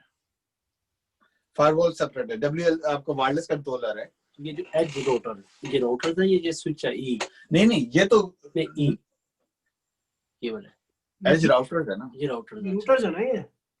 एज नोड्स है भाजन, ये एज नोड्स है, सही। They are not routers, they are nodes. Nodes देखें, अच्छा सवाल है। नोड्स अब दो चीजें रिप्रेजेंट करता है, लेयर 2 एंड लेयर 3 बोथ। ठीक है, जैसे हम कह देते हैं लेयर 3 स्विच, हाँ, लेयर 2 स्विच, ठीक, ये चीज खत्म हो गई। अब चीज हो गई है एज नोड। अगर आपको उसको लेयर 3 के फंक्शन में यूज करना, आप कर सकते हैं। अगर आपको उसको खाली as a layer 2 switch use करना है, फिर भी कर सकते हैं। इस सिनेरियो डायरेक्टली कनेक्ट होंगी या डिवाइसेस अंदर कनेक्टेड है? नहीं, डिवाइसेस इससे कनेक्टेड होंगी ना। क्या ये स्पेशल डिवाइसेस हैं सिमिलर के जिस तरह लेयर 3 स्विचेस होते हैं हमारे, वो एक स्पेशल डिवाइस है, उसके अंदर रूटिंग का भी फंक्शन मौजूद है? नहीं तो नहीं सर, वहाँ- ओके, समझे समझे समझे, ठीक है, अच्छा सवाल है, इंटरेस्टिंग है। आपके पास सिस्को 3750 लगा हुआ है, जी भाई, ये क्या है? स्विच है, स्विच है। स्विच इसके साथ एक पीसी ये लगा हुआ है, ये साथ पीसी लगा हुआ है, ये सब क्या है? स्विच स्विच है। स्विच का मतलब क्या है? लेयर 2 है। अब अगर मुझे इसको एज नोड बनाना है तो क्या करना है? लेयर 3 मुझे इस पे एक आईएसओ इंस्टॉल करना पड़ेगा, ठीक है। मान ले करता है, मान ले आईएसओ आईएसओ इमेज। आईएसओ मतलब फर्मवेयर नया। अच्छा, फर्मवेयर अपडेट करना पड़ेगा इसका हमें साल के बाद। ठीक है, आपने फर्मवेयर अप कर दिया। अब ये चैंपियन बन गया 3750 ई, अब ये ई हो गया, ठीक है। अच्छा अच्छा अच्छा, एक्चुअली वही स्विच जो इंटरनली आपको अंडरले में है, उन्हीं को आप कन्वर्ट करते हैं इसके, वो उसकी। मैंने वही कहा, दो ऑप्शन है, सही। या तो आप नए डिवाइसेस खरीदें, क्योंकि आप देखें ना, आपको कोई नई चीजें चाहिए, या तो एग्जिस्टिंग को नए बना लें या नया बना के उसको कनेक्ट कर लें। अभी हम कर रहे हैं कि हम एग्जिस्टिंग को नया मोड पे लेके जा रहे हैं, और ये हमने एज्यूम कर लिया कि 3750 कंपैटिबल है, हो जाता है फॉर एग्जांपल। अब ये क्या बन गया? 3750E। 3750E का मतलब ये हुआ कि अब इसके अंदर लेयर 2 और लेयर 3 दोनों फंक्शनैलिटीज आ गई। पहले क्या थी? अब क्या है? राउटर भी है, स्विच भी है। राउटर भी है और स्विच भी है। अच्छा, एक चीज और भी है जी, मसला, ये है कि ये पहले था लेयर 2 स्विच, इसकी नहीं। कैपेबिलिटी नहीं थी कि ये रूटिंग भी कर सके। सर अब अब चेंज करने से तो नहीं बन जाएगा भाई। अब अगर आप एक बात बताएं, गधे के ऊपर आप जो है वो वाइट धारियां बना देंगे तो वो जेब्रा तो नहीं बन जाएगा ना। आप कह रहे हैं बना दो उसको। कैसे? उन्होंने एक लिस्ट जारी की है, उन्होंने ये कहा है कि वो कौन से गधे घोड़े बन सकते हैं और कौन से नहीं बन सकते। सही बात। कैपेसिटी पे वो कर सकते हैं मैं आपको एक कॉन्सेप्ट दे रहा हूँ यहाँ पे सही। कि अगर फर्स्ट करो 3750 हो मैं सकता समझ है गया, समझ गया। तो वो क्या बन जाएगा, एज डिवाइस। जब एज डिवाइस आ जाएगा तो अब उसके अंदर रूटिंग की भी पॉसिबिलिटीज आएंगी। नंबर 1, मोर इम्पोर्टेंटली उसके अंदर एक एपीआईज भी आ जाएंगे जो कि कम्युनिकेट करते हैं डीएनए से। वो अभी जितने तुमने देखी है, मैंने देखी है, हमारे पास जितने स्विचेस पड़े हुए हैं, क्या वो एपीआई पे चलते हैं? आपको कंसोल लगाना पड़ता है, फिर उसमें पट्टी करना पड़ता है, या एसएसएस करके आप कॉन्फ़िगर करते हैं। अब नॉर्थ बाउंड और साउथ बाउंड एपीआई का कॉन्सेप्ट आया है। अब वो एपीआई ये एपीआई किससे, कंट्रोल प्लेन से भी बात करते हैं। कंट्रोल प्लेन से वो किस तरह एक्सेस लेते हैं, एपीआई भेजते हैं ना कंट्रोल प्लेन को, और कंट्रोल प्लेन एपीआई भेजता है रिस्पॉन्स, वो डीएनए, हाँ नेट कॉन्फ वगैरह, और वो डीएनए से नेट कॉन्फ वगैरह इन पे बात करते हैं। तो अभी तक तो मैं वहां तक पहुंचा नहीं था जहां पे नवीन ने सवाल कर लिया, लेकिन मैं बता रहा हूँ कि ये है लिटरल शिफ्ट कि आप अपने एग्जिस्टिंग हार्डवेयर को आपने चेंज कर दिया। वो अब जब ये कर दिया तो ये आपका एज, लेकिन अभी भी इससे डिवाइस ही कनेक्ट ही होंगे ना। कनेक्ट तो डिवाइस ही नहीं होना इनसे। इनका फंक्शन ये है एज का। ये थे राउटर्स, ये राउटर्स है। आपके पास ऑलरेडी एक राउटर लगा हुआ था, आपने उसको बॉर्डर बनाना है, उसका फर्मवेयर अपडेट किया, अब उसमें वो कैपेबिलिटीज आ गई, एपीआई वगैरह के निकाल के कंट्रोल को दे दिया। हाँ। सिर्फ डाटा पे चल रहा है। अच्छा, एक सवाल फिर और भी आ गया मेरे इसी तरह। तो यार ये आया कि मिसाल के तौर पे ये था एक गधा, इसके ऊपर लगा दी पट्टियां, ये बन गया अब जेब्रा। तो अंदर जो काम कर रहे थे, इस फैब्रिक के अंदर जो गधे लोग काम कर रहे थे, अब उनकी जरूरत नहीं पड़ी। नहीं, गधे गधे ही रहेंगे भाई। वो तो रहेंगे। आपने क्या किया, इन पे लाइन बना के उनको लाइन मैनेजर बना दिया। जैसे आपकी और मेरी नहीं, ये तो एक सेपरेट आ गई, नहीं तो इनकी प्रमोशन हो गई इस गधे की।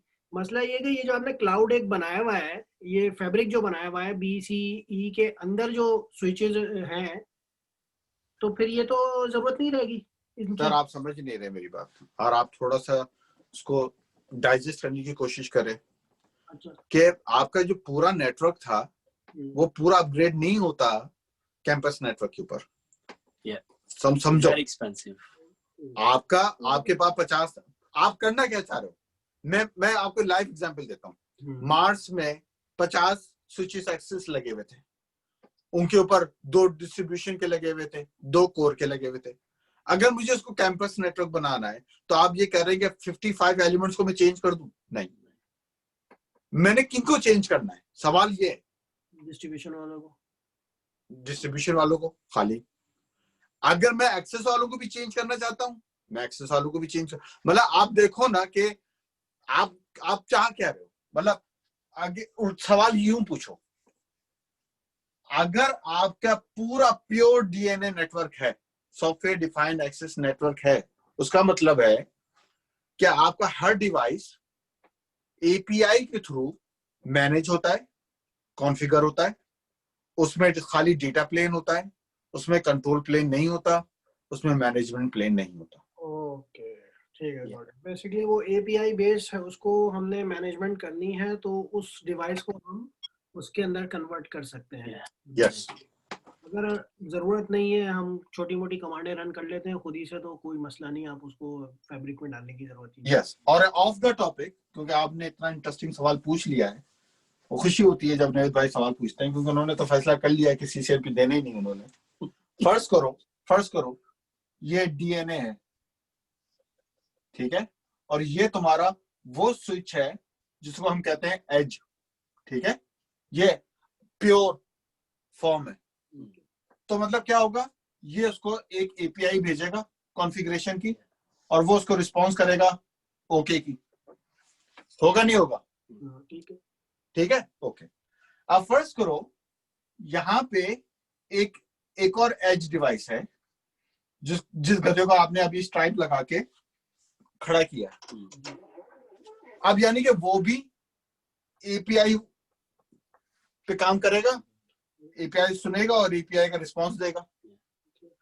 अब लेकिन जो आपका सवाल था कि उस मशीन के अंदर कुछ गधे भी थे, वो अपग्रेड नहीं हुए अभी तक, ये वो ऐसे कनेक्टेड होगा, उनको कैसे मैनेज करें? अब ये सवाल है। उसको मैनेज करने के दो तरीके, जिस पैसों पे काम पहले कर रहे थे आप करते रहे उसके ऊपर, ठीक है, या इस एज को एक थर्ड पार्टी सॉफ्ट एप्लीकेशन के साथ कनेक्ट करें जो एपीआई रिक्वेस्ट को कन्वर्ट करता है एसएसएच कॉन्फ़िग में और हर मशीन के अंदर जाके पुश करता है। वो दे मसला को यार समझ आई? It could be a server या ये भी कोई नेटवर्क डिवाइस ही होगी। एमएसआई सर ये कोई भी हो सकता है, ये पपेट हो सकता है, शेफ हो सकता है, कुछ भी हो सकता है। Can be a TFTP server. नहीं, टीएफटीपी नहीं, No. टीएफटीपी नहीं। आप समझो, No. आपके ये एप्लीकेशन सर्वर है जो एपीआई रिक्वेस्ट ले रहा है ऊपर डीएनए से। जैसे फर्स्ट करो तुमने नया आईपी एड्रेस इंटरफेस बनाना है, तुम अभी कमांड लिखते हो config t IP address interface select करके आईपी एड्रेस तो आगे लिखते हो, नो शटडाउन लिखते हैं, करते ही नहीं करते। एपीआई पे ये सारे कमांड तो दिखने नहीं है, वहां पे तो सिंपल एचटीटीपी रिक्वेस्ट जा रही है और काम हो रहा है। लेकिन ये डिवाइसेस तो अभी अपग्रेड हुए नहीं और हो भी नहीं सकते, इनकी औकात ही नहीं है, लेकिन इनको मैनेज करना है फिर भी आपको ऑटोमेटिक तरीके से। तो या तो ये कि इनको अपग्रेड करो या इनको रिप्लेस करो, लेकिन अगर आपने इन्हीं पे रोजी रोटी चलानी है तो फिर एक थर्ड पार्टी या सॉफ्टवेयर लेके, एप्लीकेशन लेके जो एपीआई कॉन्फ़िगरेशन को चेंज करे एसएसएच कॉन्फ़िग में और पुश करे जैसे पपेट और शेफ करते हैं हर उसमें। तो यानी कि इस एप्लीकेशन के 3 मॉड्यूल्स होंगे, 3। एक होगी एपीआई लेयर जो बात करेगी, एक होगी ट्रांसफॉर्मेशन लेयर जो एपीआई से एसएसएच कॉन्फ़िग को बनाए, और एक होगी पुश जो शेफ है या पपेट है या जो एंसिबल है, इस तरह के जो कि कॉन्फ़िगरेशन पुश करे। समझ आ रही है? सही कह रहा हूँ। ये उसमें है एंसिबल टावर के अंदर ये है कि उनका एक जीयूआई बेस्ड वो है। क्या होता है कि आप सारे सर्वर्स और स्विचेस रूटर्स वगैरह को कनेक्ट किए हुए होते हैं और अगर जीयूआई ओके, बिस्मिल्लाहिर्रहमानिर्रहीम। ओके, तो यहाँ पे हमारा जो मैं एक ओवरव्यू देना चाह रहा था सॉफ्टवेयर डिफाइंड एक्सेस का, आई एम श्योर कि आप लोगों के जहन में बैठ गया होगा कि हम एक्चुअली जब हम सॉफ्टवेयर डिफाइंड एक्सेस की बात कर रहे हैं तो हम क्या कह रहे हैं कि उसके अंदर डीएनए है जो बेसिकली उसके मैनेजमेंट प्लेन है, उसके अंदर सिक्योरिटी है, उसके अंदर नेटवर्क कंट्रोल फंक्शन है जो ऑटोमेशन है, नेटवर्क डेटा का है जो एनालिटिक्स है, और वो पूरे आपके कैंपस फैब्रिक को मैनेज करता है, ऑर्केस्ट्रेट करता है और उसको कॉन्फ़िगर करता है, डिप्लॉय करता है, so fourth. Okay, end of course कभी दोबारा टाइम मिला तो इंशाल्लाह कभी बहुत डिटेल में जाके उसकी डीएनए के आर्किटेक्चर को देख लेंगे कि क्या है। बहरहाल, coming back to the original point कि एसडी एक्सेस की जो कॉम्पोजिशन है वो है कैंपस नेटवर्क प्लस डीएनए, इन दो को मिला के। जब इन दोनों को मिल जाता है तो कुछ बेनिफिट्स मिलते हैं। जो उसके जो पिलर्स हैं वो कुछ यूं हैं कि आपकी नंबर 1 नेटवर्क ऑटोमेशन हो जाती है,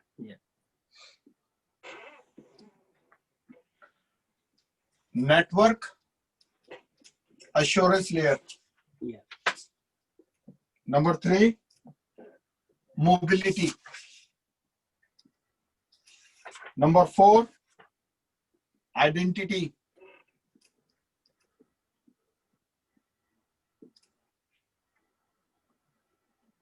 पॉलिसी, इन्फोर्समेंट, जैसे आप सिक्योरिटी कह लें,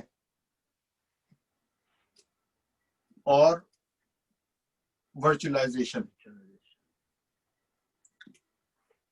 मतलब main software defined access, campus network plus DNA के मिलके आपको ये फायदे देता है। ठीक है, okay.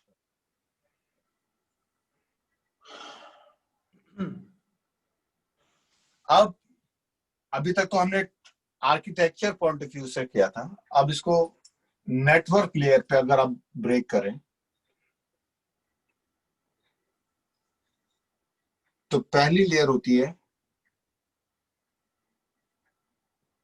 Management layer.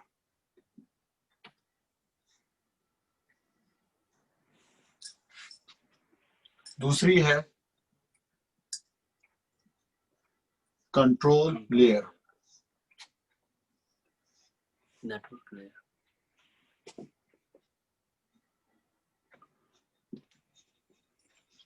Network layer, physical layer,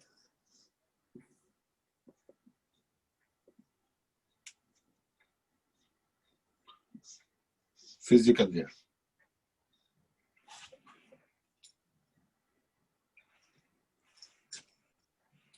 physical layer में आपके पास क्या क्या है?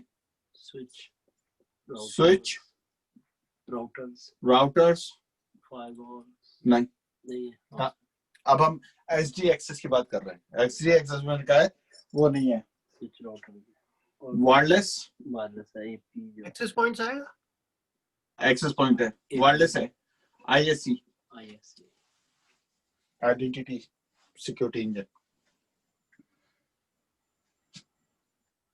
नेटवर्क लेयर दो हिस्सों में तकसीम है, ओवरले और अंडरले। अंडरले में क्या क्या है? प्रोटोकॉल्स, IPv4, IPv6, 6, ठीक है। ओवरले में आपके पास क्या है? लिस्प, VXLAN, VXLAN, और ये हमने VXList और VXLAN पढ़ा है। पड़ा हुआ बिल्कुल। CTS, CTS सिक्योरिटी में यूज होता है, अब बात करेंगे। Control layer, NCP, NDP, ISC, 3 layers. सही। और मैनेजमेंट लेयर में आपके पास है design, provision, policy, automation, policy, automation.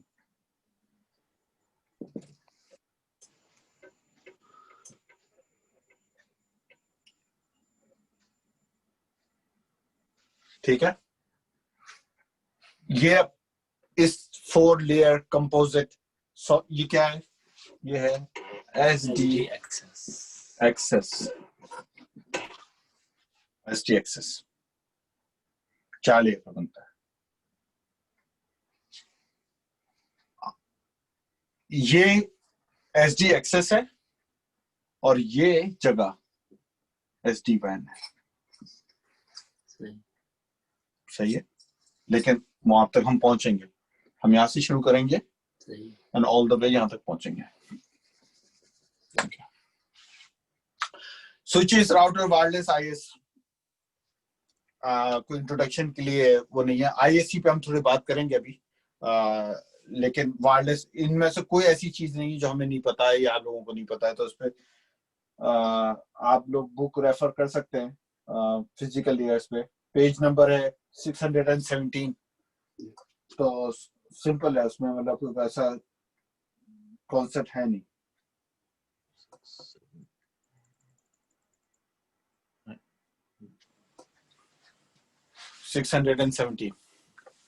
अब आ जाओ नेटवर्क लेयर पे। नेटवर्क लेयर पे दो बात कर रहे हैं, अंडरले, ओवरले। और अभी हमने बात करी है कि अंडरले दो तरीके के होते हैं। एक है, मतलब अगर मैं इसको इसके आगे ऐसे लिख दूं, एक है मैनुअल और एक है ऑटोमेटेड। और क्या फर्क है? मैनुअल के लिए आपको खुद कॉन्फ़िगर करना है, ऑटोमेटेड के लिए आप कर सकते हैं। उसके भी, ऑटोमेटेड के भी दो तरीके हैं, डीएनए से डायरेक्ट या प्रॉक्सी। प्रॉक्सी से मतलब बीच में कोई एप्लीकेशन लगा दे जो कन्वर्ट करे, एपीआई को ट्रांसफॉर्म करे और वो आपको कर दे। ये अंडरले। ओवरले है,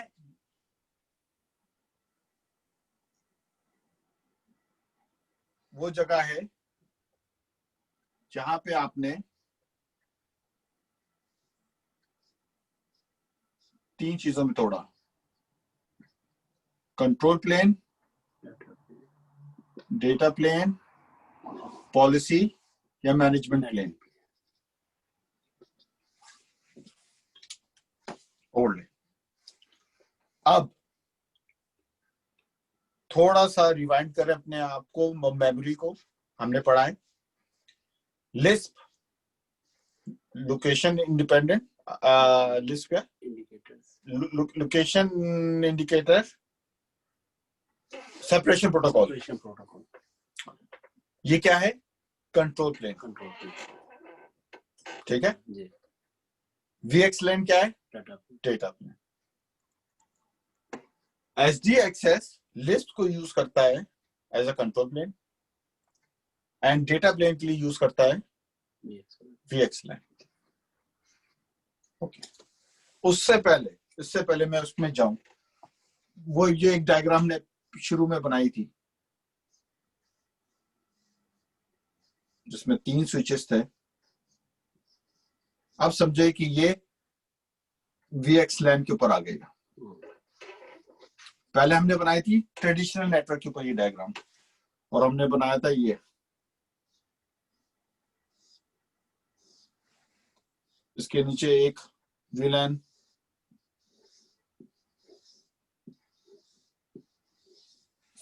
ठीक है। ये VLAN 10, ये VLAN 20, VLAN 10, VLAN 20, VLAN 20, VLAN 30, switch 1, switch 2, switch 3, और ये थे आपके ऊपर के। अब ये क्या बन जाएंगे? ये बन जाएगा E1, E2, E3। As devices हो गया ना, एज नोड हो गया ना ये, और ये क्या हो गया? बॉर्डर नोड हो गया। सबको ये समझ में आ रहा है? ये मैंने क्या लिखा है यहाँ पे? यस।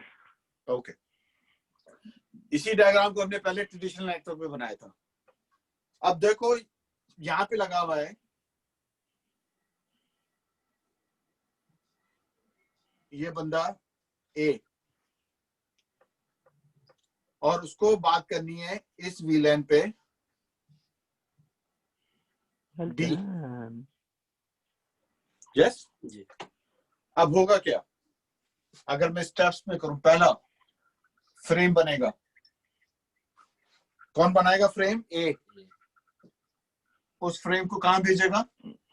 E1 के ऊपर। E1 के पास जो फ्रेम आया है इस वक्त आया है, उसका क्या स्ट्रक्चर है? उसमें है डेटा, ओरिजिनल डेटा, और कुछ IP हेडर।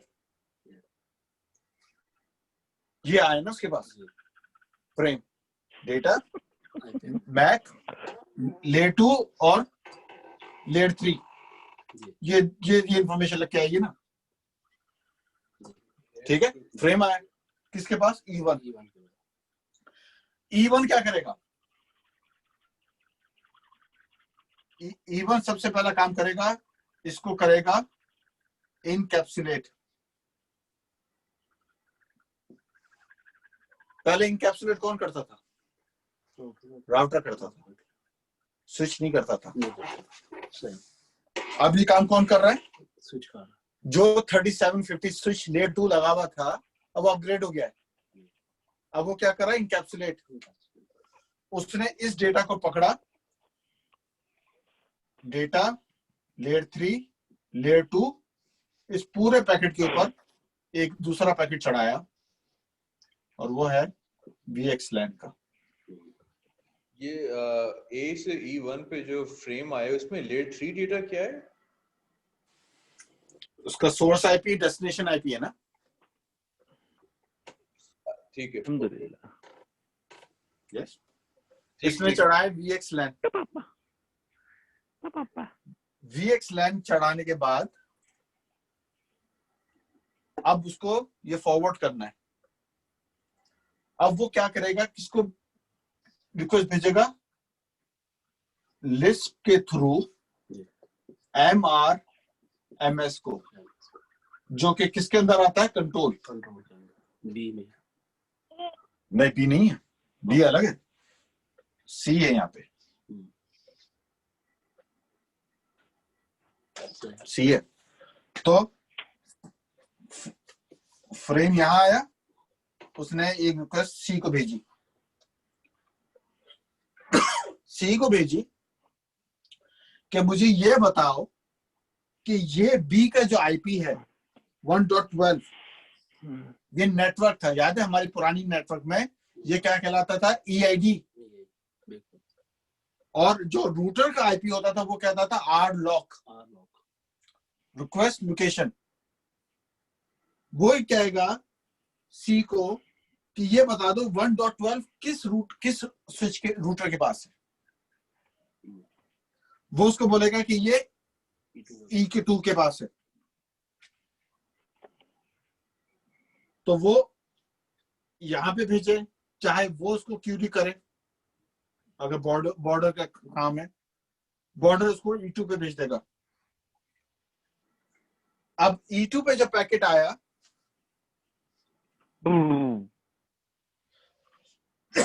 जब E2 पे आया तो वो क्या करेगा? D encapsulate. सही। उसने लिस्ट हेडर खत्म किया, VXLAN हेडर खत्म किया, अंदर से क्या निकला? Data layer 3, layer 2। क्या कहा? जब भी हम कहते हैं कि फैब्रिक चढ़ गया तो अब हर काम लेयर 3 पे हो रहा है। लेयर 2 की इंफॉर्मेशन भी हमने आईपी पैकेट के अंदर डाल दी है। ये टनल GRE में हमने पढ़े बहुत, मैं दोबारा रिपीट नहीं कर रहा, लेकिन ये टनल ही है ना जो हमने इनकैप्सुलेट किया है, वो जो GRE में हम पढ़ रहे थे, ये वही टनल है। EID और RLOC का थोड़ा सा बता देंगे क्या थे अभी आपने? आपका एक राउटर है, राउटर के पीछे एक सबनेट है, ये सबनेट है 10.10.10.0, ठीक है, और उसमें एक होस्ट लगा हुआ है B, उसका आईपी है 10.10.10.11। ये आपका राउटर है, यस। और इस राउटर का ये इंटरफेस है 8.8.8.8। आपका A है, वो इस आईपी पे जाना चाहता है, इस सबनेट पे। ट्रेडिशनल में हम रूटिंग टेबल देखते हैं, बिल्कुल सही है। यहाँ पे नहीं देखा उसने, बॉर्डर ने रिक्वेस्ट भेजी सी को, कंट्रोलर को, कि यार ये बताओ कि ये सबनेट किस रूटर के पास है। अब यहाँ पे बहुत सारे रूटर लगे हुए हैं, वो सब पे नहीं जाएगा, क्योंकि हर device, edge node, border node अपने कंट्रोलर से रजिस्टर होते हैं और उसको बताते हैं कि हमारे पास कौन कौन से राउट्स हैं, कौन कौन से हमारे पास वो टेबल जो हमने एसोसिएशन टेबल बनाया था EID का और RLOC का, तो ये इंफॉर्मेशन कहलाती है RLOC और ये कहलाती है EID। तो C को पता है कि ये आईपी किस राउटर पे लगा हुआ के पीछे है, उसने उसका आईपी बता दिया। बॉर्डर ने उसकी रिक्वेस्ट E1 से उठा के E2 पे भेज दी। E2 ने वो पैकेट लिया तो उसने उस डी इनकैप्सुलेट किया, उसमें से लिस्ट और VXLAN खत्म हुए, अंदर से क्या निकला? जो A ने भेजा था, पूरा का पूरा आपके पास वो आ गया। वरना ट्रेडिशनल ये रूटिंग टेबल चेक करे, बेस्ट पाथ सेलेक्ट करे, कौन सा कहां पे जा रहा है, नहीं, सिर्फ टनल बना और वहां से वो निकल गया। तो ये अगर ये it's a new type of fabric based network communication, तो एक टोटली टेक ओवर हो चुका है globally. Is this the now new norm? मतलब this is a new norm. तो ट्रेडिशनल जो नॉलेज है वो हम for the sake of basics के लिए पढ़ रहे हैं. नहीं, क्योंकि अंडरले मतलब आज भी कहीं तो सिस्को लग रहा है, कहीं तो तारे हो रही है, मतलब हम हमारा प्रोटोकॉल बीजीपी वगैरह सब कुछ वो अभी भी चल रहा है, वो चल रहा है, लेकिन और एक ऑब्स्ट्रक्शन लेयर आ गई है बीच में, ठीक है. अपग्रेडेशन हो रही है. अब वो बॉर्डर गेटवे से बाहर निकल जाओ तो आपको वो नेटवर्क नजर आते हैं, बीजीपी ओएसपीएफ वगैरह, अंदर आपको नजर नहीं आते. मतलब आप अंदर भी वो सारी डायनेमिक रूटिंग चला सकते हो, लेकिन आपका नेटवर्क लुकअप रूटिंग टेबल पे नहीं चल रहा, वो कंट्रोलर पे चल रहा है. मतलब कहने का मतलब ये है. हाँ ठीक है. लेकिन यही एसडी टेक्नोलॉजी और ये फैब्रिक बेस्ड ये तो ग्लोबल बेसिस पे छा चुका है, क्योंकि जब आप नहीं ग्लोबल नहीं, मतलब इंटरनेट आज का एसडीएन पे नहीं चल रहा, तो आप समझ रहे हो. तो इंटरनेट बहुत बड़ा है. हम ये बात कर रहे हैं कैंपस नेटवर्क की. कैंपस नेटवर्क होता है एक एंटरप्राइज का नेटवर्क. तो वो एसडी वैन जो होता है वो जो जिसपे गूगल, एप्पल, माइक्रोसॉफ्ट वगैरह सब चल रहे हैं, तो आप उस दिन कह रहे थे ना कि ये सब उसी पे हो चुका है. इमीडिएट डेटा लुकअप हो जाता है इस एप्लीकेशन बेस पे, सब कुछ सारा ट्रांसफर वगैरह विद इन नहीं, सेकंड्स. मतलब मैं ये कह रहा हूँ कि हर ऑर्गेनाइजेशन ने अपनी मैच्योरिटी में किस हद तक वो सॉफ्टवेयर डिफाइन पे चले गए इसका तो मुझे अंदाजा नहीं है. लेकिन जो डेटा सेंटर्स हैं, मॉडर्न डेटा सेंटर एग्जिस्ट नहीं कर सकते आज के जमाने में. एडब्ल्यूएस, मतलब जिस तरह एडब्ल्यूएस काम कर रहा है, आप अभी आप देखो ना, आप जाते हो एडब्ल्यूएस की वेबसाइट पर, साइन अप करते हो, आपको वो पोर्टल दे देते हैं, वो भी गुई बेस्ड है. आपने गुई से लॉग इन किया, वो आपसे कहता है आपको क्या चाहिए, आप कहते हैं मुझे एक पीसी बनाना है, वो कहेगा पीसी ले लो. वो कहेगा उसका नेटवर्क क्या चाहिए, आप कहते हो मुझे ये आईपी चाहिए, और आप सबमिट करते हो, और 3 मिनट बाद पूरा नेटवर्क तैयार होता है. तो मतलब आप सोचो कि अगर यही काम आपको खुद करना पड़े तो कितना टाइम लगेगा. पहले कहीं से सॉफ्टवेयर लेके आओ. अब तुम ये समझ रहे हो कि उनके पास फिजिकल 1000 स्विचेस लगे हुए ऑलरेडी, और कोई रिपोर्ट आके तारे लगा देता है? नहीं, हर हार्डवेयर को उन्होंने वर्चुअलाइज कर दिया है. जब आप एपीआई सबमिट करते हो, अपना ऑर्डर सबमिट करते हो, एपीआई ट्रिगर होता है, एक वर्चुअल राउटर आपके लिए खड़ा होता है, वो आपके लिए आईपी बनाता है, सबनेट बनाता है, सो एंड सो फोन आपके लिए काम करता है और आपके लिए तैयार कर देता है. तो ये सॉफ्टवेयर डिफाइंड है. मतलब आप सोच रहे हो कि नहीं, हाँ, आपका पॉइंट में समझ गया. एंड आई अंडरस्टैंड कि उनके भी कोर और बीच लोअर लेवल्स पे ये सब चीजें डेफिनेटली कोई रोबोट नहीं कर रहा है या खुद ही नहीं हो रही, कोई ना कोई कर रहा है और आपको करनी है. You need network engineers, all that stuff. लेकिन जिस पेस पे ये सब चीजें आपको, जैसे आप बता रहे हो, इतना आसान, इतनी एक्सेसिबिलिटी हो चुकी है कि लोग अब इतना सोच नहीं रहे हैं कि ओके अब किस तरह खुद बैठ के कंपनी में, क्योंकि टू लीज ये सब चीजें इतना आसान हो गई हैं क्लाउड पे. तो आहिस्ता आहिस्ता आई थिंक चीजें इस तरफ जा रही है कि आपको you are not going to be needed that much. नहीं, लेकिन आपको अपना ऑफिस तो चलाना ही है ना. उसके लिए तो आपको उसका तो आपके गूगल से या AWS से ताल्लुक नहीं है ना. आपको ऑफिस है, लोकल है, उसको तो किसी तरह ऑपरेट करना है ना. तो अगर उसको बेसिकली सॉफ्टवेयर डिफाइंड नेटवर्क से आपके डेटा सेंटर की जो कॉस्ट है वो, और आपको सर्वर को यूज करने की कॉस्ट है जो, वो खत्म हो गई है बेसिकली. बाकी हर चीज तो उसी तरह चलेगी ऑफिस के अंदर जैसे आप चला रहे हैं. नहीं, एंटरप्राइज देखो, small offices, enterprise, data centre, और आपका ये इंटरनेट पे तो नहीं है ये सॉफ्टवेयर डिफाइंड. सॉफ्टवेयर डिफाइंड कहाँ पर है? आपके एंटरप्राइजेस पे. डेटा सेंटर सॉफ्टवेयर डिफाइंड पे, ठीक है. ये 2 जगह है. अगर आपका डेटा सेंटर सॉफ्टवेयर डिफाइंड है और आपको अपना लोकल ऑफिस सॉफ्टवेयर डिफाइंड नहीं है, या कोई भी है, आपको नेटवर्क तो चलाना ही है ना. और वो जब एसडी वैन के ऊपर आएंगे तो हम देखेंगे कि मतलब कि क्या चीजें हैं. तो जसबी का पॉइंट में आधा वैलिड है, लेकिन आधे में वो आप ये मत अज्यूम कर लो क्योंकि AWS सॉफ्टवेयर डिफाइंड पे आ गया तो आपकी जिंदगी कुछ बेहतर हो गई है. नहीं, आपको अपना काम करना है. मैं ये कह रहा हूँ।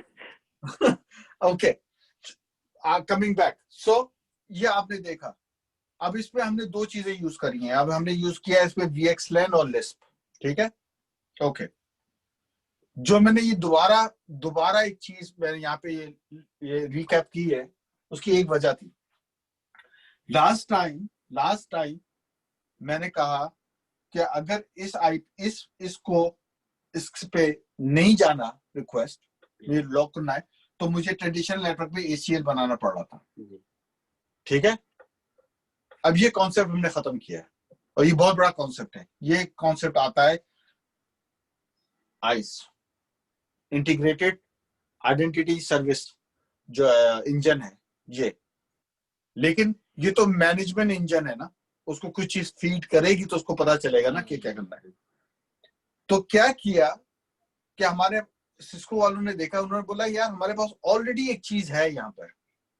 सबसे निचली लेयर क्या होती है? Layer 2, correct. इससे नीचे पे बाइनरी है ना। उन्होंने बोला VXLAN को मॉडिफाई करो।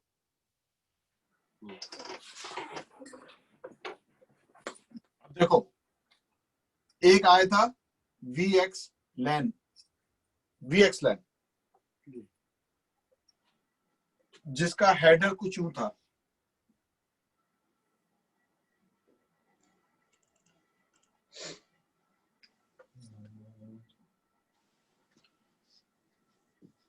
ये थे रिजर्व्ड और ये थे नेटवर्क आइडेंटिफायर, VNI। और ऊपर क्या थे इनके? RRR। what is that? R? Reserved, I, reserved, कुछ बिट्स हैं इनकी। ये ओरिजिनल VXLAN का हेडर था बेसिकली।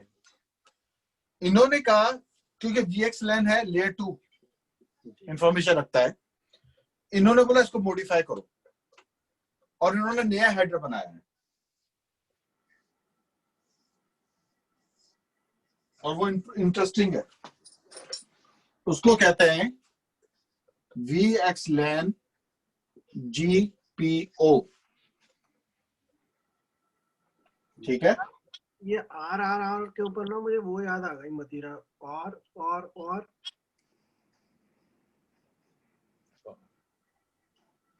क्या हुआ?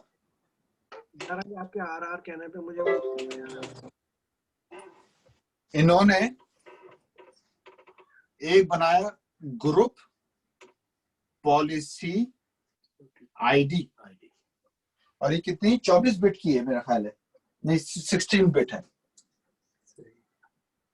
यहां पे इन्होंने डाला GRRRI, यहाँ पे एक बिट लिखा है GRRRI,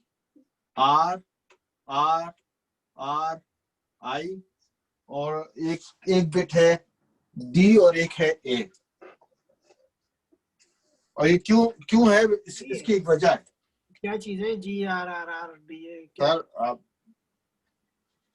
मैं बता रहा हूँ, समझो। जो आई थिंक चैप्टर का सबसे इंटरेस्टिंग पार्ट यही है। VXLAN का हेडर ये था ओरिजिनल, और उसका काम था कि लेयर 2 इंफॉर्मेशन को इंकैप्सुलेट कर ले IP के ऊपर। उन्होंने उसको देखा, उन्होंने कहा हम इसी के ऊपर एक एडिशन ले आते हैं। उसमें एक ले आते हैं group policy based ID, 16 bit होगी, और उसके ऊपर हम तीन बिट और लगाएंगे। एक का नाम है G, एक का नाम है D, एक का नाम है A, और बाकी हमारा सारा एज इट इज रहेगा। अगर आप लोग अपनी बुक में खोले पेज नंबर 621,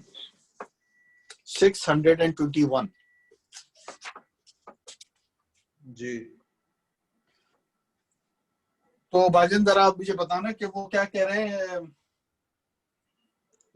नहीं, group policy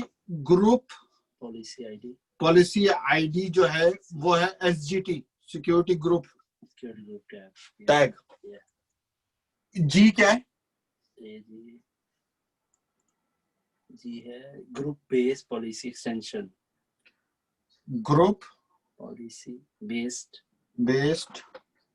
policy extension bit policy extension bit bit.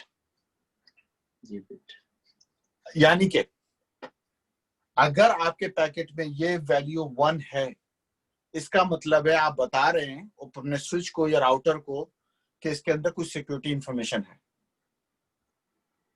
ये बिट ऑन एंड ऑफ है। सही अभी इसका डेमो देखेंगे कि किस तरह काम करता है, लेकिन ये डी क्या है? डी है don't learn bit don't learn bit bit. भाई ये बारी मेरी बिट ऑन हुई हुई है खाली। policy apply bit a के भी है कोई and policy bit. policy apply bit okay, आप लोगों की अगले 10 मिनट के लिए तवज्जो चाहिए सबसे। इजाज भाई हैं? उसके बाद सो जाए भाई। सर आप उसके बाद सो सकते हैं। हाँ हैंगे भाई हैंगे। सर 10 मिनट आप लोग दें। ओके, VXLAN पुराना हेडर ये है, उसी को उन्होंने रिफैक्टर किया, उसके अंदर उन्होंने 4 चीजें नई ऐड कर दी। ग्रुप पॉलिसी आईडी ये 16 बिट है। 16 बिट आपको पता नहीं कितने मिलियन कुछ देता है पॉसिबिलिटीज, ठीक है। और 3 बिट्स GDA। अब सोचे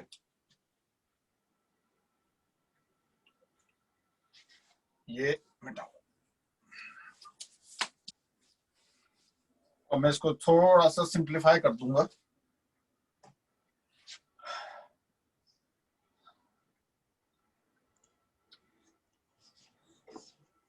फर्स्ट करें, यहाँ पे एक पीसी लगा हुआ है ए, पीसी ए, वो किस VLAN का हिस्सा है? VLAN 10। वो यहाँ पे एक VLAN बना हुआ है, VLAN 10 यहाँ पे बना हुआ है। यहाँ पे पीसी है बी।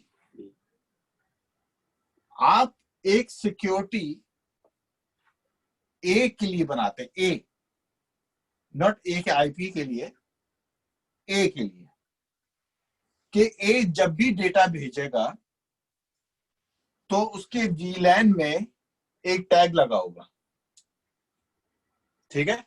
फर्स्ट करें 16 बिट है ना, हम इसने जो VXLAN का हेडर भेजा उसके अंदर G था, GDA GDP है ना, GDP, और वो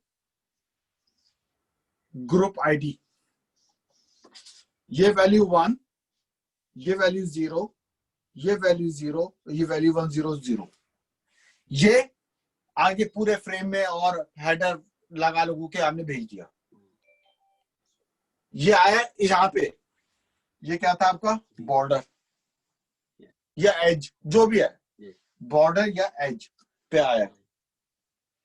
उसने इसको पैकेट को खोला, उसने बोला इस पे एक सिक्योरिटी लगी हुई है, सिक्योरिटी का एक टैग ऑन है। उसने इसको भेजा आइस को, आइस कंट्रोल लेयर, कि बताओ ये 100 का मतलब क्या है? 100 का मतलब है ये गेस्ट नेटवर्क है, ये किसी मैनेजमेंट मशीन को एक्सेस नहीं कर सकता, जो नवेद एग्जांपल दे रहा था। उसने बोला ठीक है, मुझे समझ में आ गई। अब देखो उसने रिक्वेस्ट की क्या है आईपी हेडर में, मतलब उसका डेस्टिनेशन आईपी जहां जाना है वो है क्या? अगर तो वो है जहां पे उसको ममनू है तो रूटिंग रुक गई। अब ये बंदा इस नेटवर्क से उठ के किसी और नेटवर्क में चला जाता है, अपने साथ आइडेंटिटी लेके जा रहा है। मुझे एक स्लाव ऑफिस में, लंदन ऑफिस से BBC में नवेद को एक चीज एक्सेस मना है। नवेद भाई होशियारी दिखाए कि यार मैं मैनचेस्टर से एक्सेस कर लूंगा, नहीं कर सकेंगे। जब भी वो रिक्वेस्ट भेजेगा उसमें उसके सिक्योरिटी टैग लगता हुआ जाएगा, यानी कि सिक्योरिटी एक आईपी लेयर से हटा के आप लेयर 2 पे ले आए।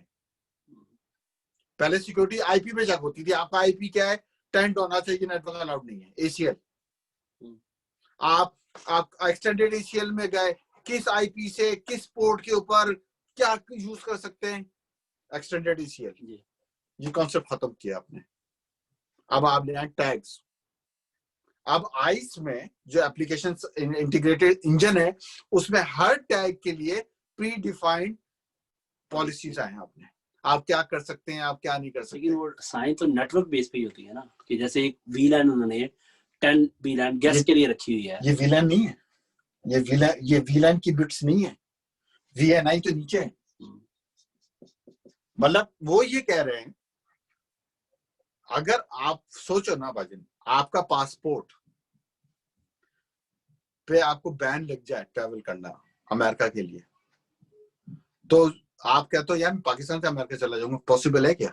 नहीं, क्योंकि आपका पासपोर्ट आपकी आइडेंटिटी है। जब भी आपका पासपोर्ट स्वाइप होता है, आपको रिस्ट्रिक्शन पता चल जाती है, ये बंदा क्या कर सकता है, क्या नहीं कर सकता। नहीं, फिर उसमें इसमें पासपोर्ट क्या है? इसमें पासपोर्ट आपकी डिवाइस है? इसमें पासपोर्ट क्या है? मसलन कि वो एज ए SSID है? नो, ओके, बहुत अच्छा सवाल है। एक कॉन्सेप्ट है, ये लोग समझते हैं थोड़ा सा, LDAP या एक्टिव डायरेक्टरी। जैसे अब एक कंपनी में आप काम करते हैं ना, तो आप अपना लैपटॉप लेके जाते हैं, तो आपको यूजर नेम एंड पासवर्ड मिलता है कंपनी से। वो यूजर नेम पासवर्ड एक उनके पास एक रेडियस सर्वर है। सही। उसके साथ मैं बहुत सिंप्लीफाई करके बता रहा हूँ, आपने अपना यूजर नेम पासवर्ड लिखा, पीछे रेडियस सर्वर चल रहा था, उससे ऑथेंटिकेट हुआ ये पासवर्ड सही है गलत है।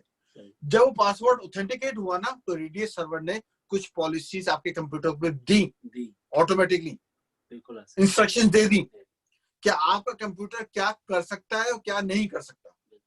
अब जो भी रिक्वेस्ट अब आप भेजेंगे फ्रेम की शक्ल में, उसमें वो पॉलिसीज लगती ही जाएंगी हमेशा। आप समझ रहे हो मेरी बात? अब यानी कि आप बाईपास कर ही नहीं सकते। वही यही चीज एक्चुअली मैं पूछ रहा था कि उसका जो पासवर्ड या सिक्योरिटी, वही उसका एक्चुअल टैग होगा जिसको लॉगिन करने के लिए दिया होगा। बाजी देखो, security user name and password तो सिर्फ क्रेडेंशियल्स होते हैं, वो आपको सिर्फ एक्सेस अलाउ करते हैं ना, क्या आप लॉगिन हो गए। लेकिन लॉगिन होने के बाद आप क्या क्या कर सकते हो, वो काम सिक्योरिटी टैग्स का है।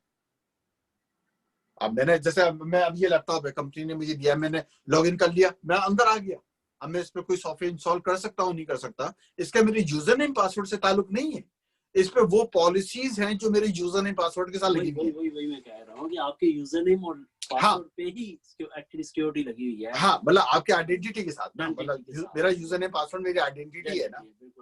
तो इस बंदे का जो आइडेंटिटी था, उसके साथ आपने लेयर 2 लेवल पे सिक्योरिटी लगा दी है, जो जब ऊपर जाती है तो आइस पे रीड हो, वो उसको इंटरप्रेट करता है, वो बताता है उस वक्त कि ये पॉलिसी का मतलब क्या है।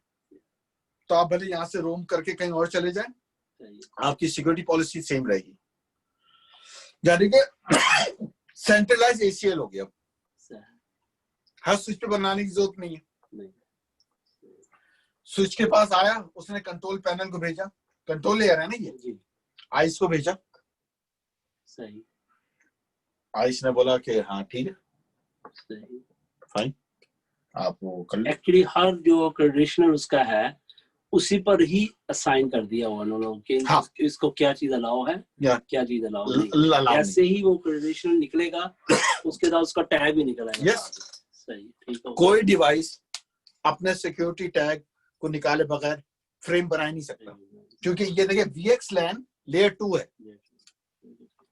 उस लेवल पे आपने DNA में डाल दिया है भैया, तो अब कहाँ जाओगे? तो जो वायरलेस में होता है, वो हमारा जो वायरलेस के अंदर जो SSID होता है, SSID, वो एक्चुअली उसके अंदर होता है, उसी के अंदर गेस्ट आ रहा होता है ना? नहीं, वो तो एक SSID है, आपने ज्वाइन कर लिया SSID, आप उस नेटवर्क का हिस्सा बन गए हो, लेकिन क्या आप उससे कोई कंपनी की मशीन एक्सेस कर सकते हो या नहीं, ये कैसे पता चलेगा? ये तो डिपेंड करता है ना कि आपका पीसी को जो रिक्वेस्ट भेजेगा वो वायरलेस कंट्रोलर पे जाएगी, वायरलेस कंट्रोलर प्लेन से बात करेगा ISC सर्वर से कि यार ये बंदा ये चीज मांग रहा है, क्या अलाउड है या नहीं, वो लगा नहीं फारिग करो सर। बिल्कुल सही। डिसीजन मेकिंग तो कंट्रोल प्लेन के पास है ना, और कंट्रोल प्लेन में आईएससी है। बिल्कुल सही। सही है। ऑनलाइन जो लोग देख रहे हैं उनको इस बात ये गरारी बैठी है या नहीं बैठी? जी जी बिल्कुल। 90%। 10% में क्या रह गया?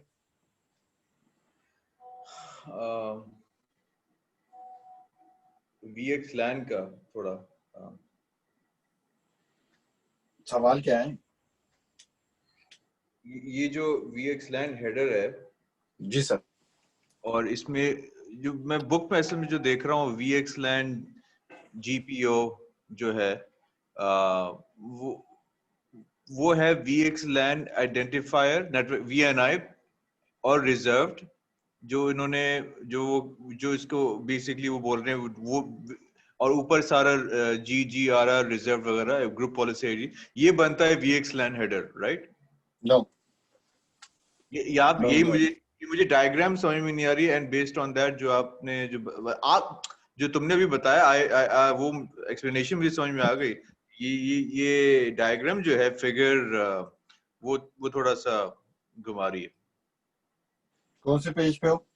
वही 621 621 पे पहला इमेज है VXLAN का जी। उसमें उन्होंने उसको 3 हिस्सों में तोड़ा है, 2 लेयर्स, नीचे वाली लेयर को 2 हिस्सों में तोड़ा है। उन्होंने कहा है उसमें VLAN VNI होता है और कुछ हिस्सा रिजर्व होता है, करेक्ट? सही। हम उसकी बात कर ही नहीं रहे। उसके ऊपर वो कह रहा है कुछ बिट्स रिजर्व्ड हैं और कुछ आर और आई करके है, मतलब कि कुछ बिट्स होती हैं, ठीक है। वो कहता है ये ट्रेडिशनल VXLAN का हेडर ये होता था, उसको मॉडिफाई किया गया है और उस मॉडिफिकेशन का नाम है VXLAN GPO, ये थर्ड है, जो तीसरा है, तीसरी diagram on the same page.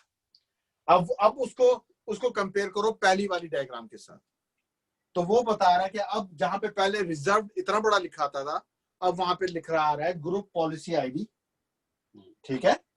और जहां पे सिर्फ चंद RRR होते थे, वहां पे काफी GRRR IA डिफरेंट बिट्स के नाम आ रहे हैं, ऐसे ही है। सही, ऐसे का वैसे ही है। और नीचे का हिस्सा वैसे का वैसे ही रहा।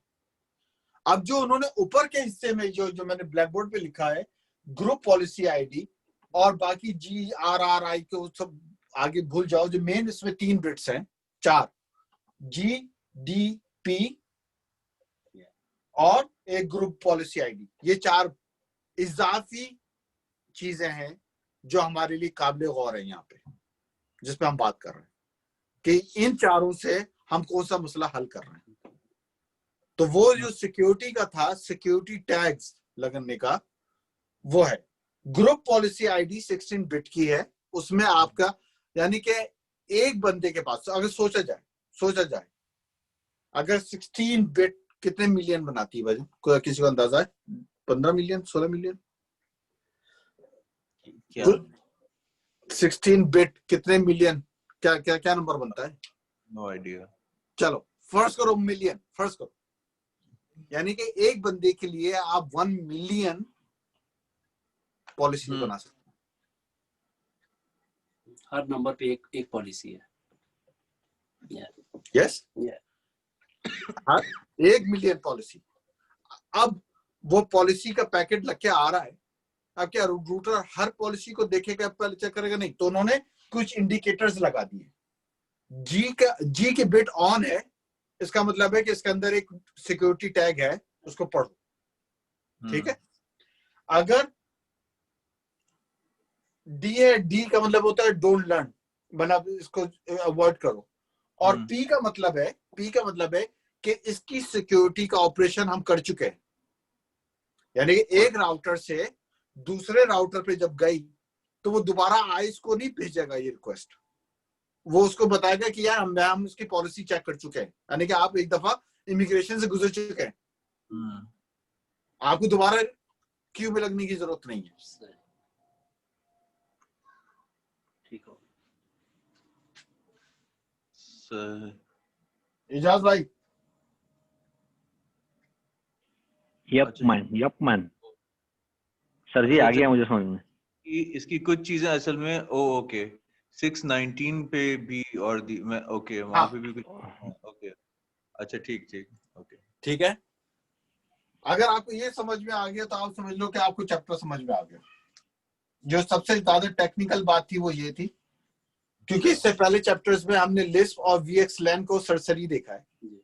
इस दफा VXLAN को सिक्योरिटी में ऐड करके उन्होंने बताया है। बाकी तो सारी इंफॉर्मेशन वही रहती है, वो जो हमने एग्जांपल देखी कि किस तरह लेयर 2 की इंफॉर्मेशन आप लेयर 3 में डालते हैं। ओके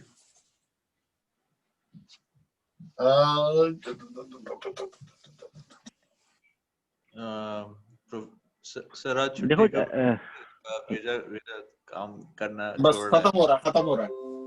अच्छा, एक चीज और, जो VXLAN GPU जो था, जो कि सेकंड वाली डायग्राम है नीचे ऑन 621, जिसके अंदर GRR, फिर वो जिसके अंदर D आ जाता है, फिर देन A आ जाता है, तो ये बेसिकली रिजर्व पार्ट जो है वो तो ग्रुप पॉलिसी आईडी हो गया, सही है जी। एंड VXLAN नेटवर्क आइडेंटिफायर जो VNI है, उसके अंदर ये सारी चीजें आ रही हैं, GRR, RIRR, RDRR, वो सेपरेट पार्ट है और वो सेपरेट पार्ट है ऊपर वाला, वो ऊपर वाला पार्ट ऊपर सेपरेट है। रिजर्व और आरआर में ही आ रही है। यही चीज जो है ना इस तरह लिखी हुई थी कि जस्ट कंफ्यूजन। वो नीचे वाला तो वैसे का वैसे ही सर वो जो VNI है हमने पढ़ा है, हाँ कितने 12 बिट का होता है जी 12 बिट का होता है 24 बिट हाँ। 24 बिट VIN नहीं VXLAN पूरा 24 बिट होता है। VNI कितने बिट का होता है?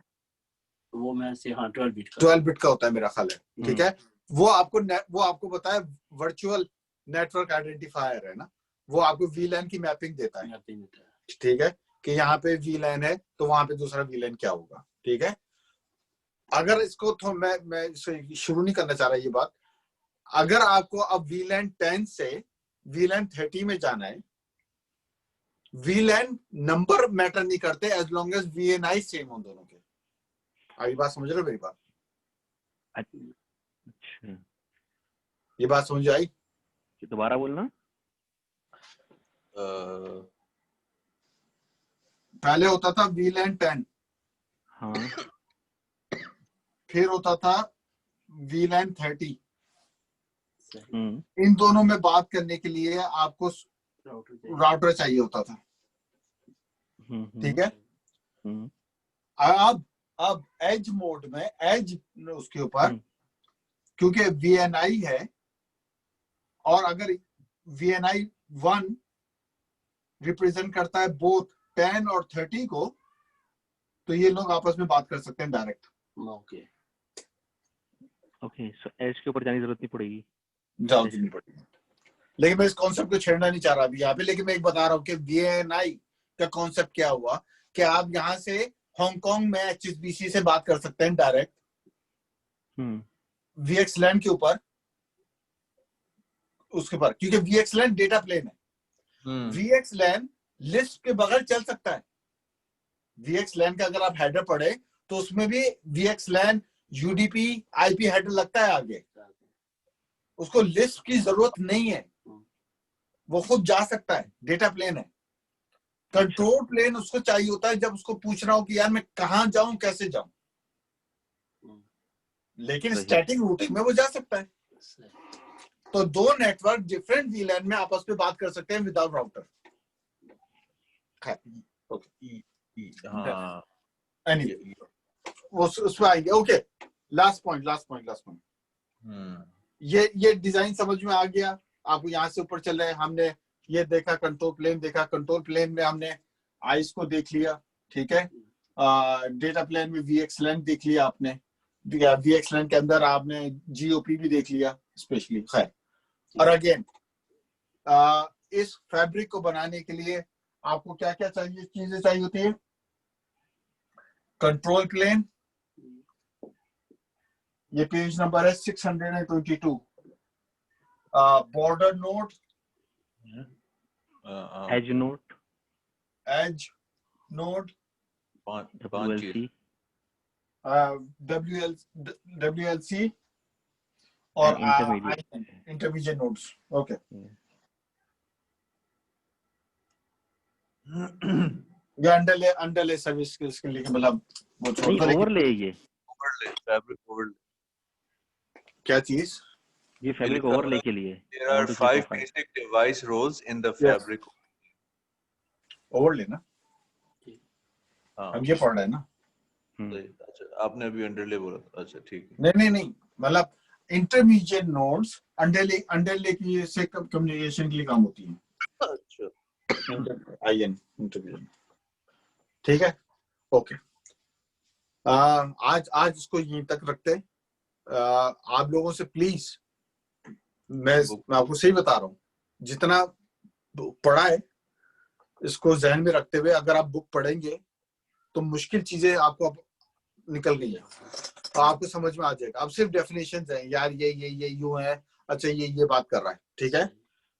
आप सब पढ़ के आए संडे को। अगर तो कोई स्पेसिफिक सवाल है, कोई स्पेशल सेक्शन है समझ में नहीं आया, सिवाय इसके कि यार वो आप बाकी आधे चैप्टर समझा दें, उसको भी फायदा नहीं। आइस जो है डिवाइसेस वो क्या होते हैं ice devices? Integrated service engine, identity service engine. कि बुक में देखा था मैं, मुझे आइस के इन्होंने सर्विस इंजन है, सिक्योरिटी इंजन है, सिक्योरिटी इंजन। इस बुक में इन्होंने नहीं नजर आ रहा मुझे, एटलीस्ट इस चैप्टर में मुझे नजर नहीं आ रहा कि कुछ लिखा उन्होंने इसका। नहीं देखो, रैबिट होल में जाने की जरूरत नहीं है कि अब आप आइस के ऊपर जितना बुक में लिखा है उतना ही समझना। आइस बेसिकली एक सिक्योरिटी इंजन है जो आपकी सिक्योरिटी ACL को हाँ, जो आपके पॉलिसीज को चेक करता है। बस अभी वैन सर हम पढ़ेंगे या नहीं पढ़ेंगे, या वैन नहीं पढ़ना? Recording next like Sunday. मैं संडे को मैं हार्डली 30 मिनट्स लूंगा एसडी वैन समझाने में। ओके ठीक है, सिर्फ 30 ब्रीफ। मैं ये टॉपिक बाय टॉपिक नहीं लेके चलूंगा, अनलेस कि आप लोगों के पास वाकई कोई जेन्युइन सवाल हो बेस्ड ऑन पढ़ के। तो आप लोगों का असाइनमेंट ये है कि आपने पूरा चैप्टर पढ़ के आना है जितना हमने कवर कर लिया है, और एसडी वैन मैं एसडी वैन जितना मुझे लगेगा मैं उतना समझा दूंगा। अगर आपके पास कोई सवाल होगा तो फिर हाउस में जवाब दे दूंगा। आधे घंटे का मैं जी रिकॉर्डिंग ऑफ कर दो भाई, ताकि मैं अपनी जबान में मादरी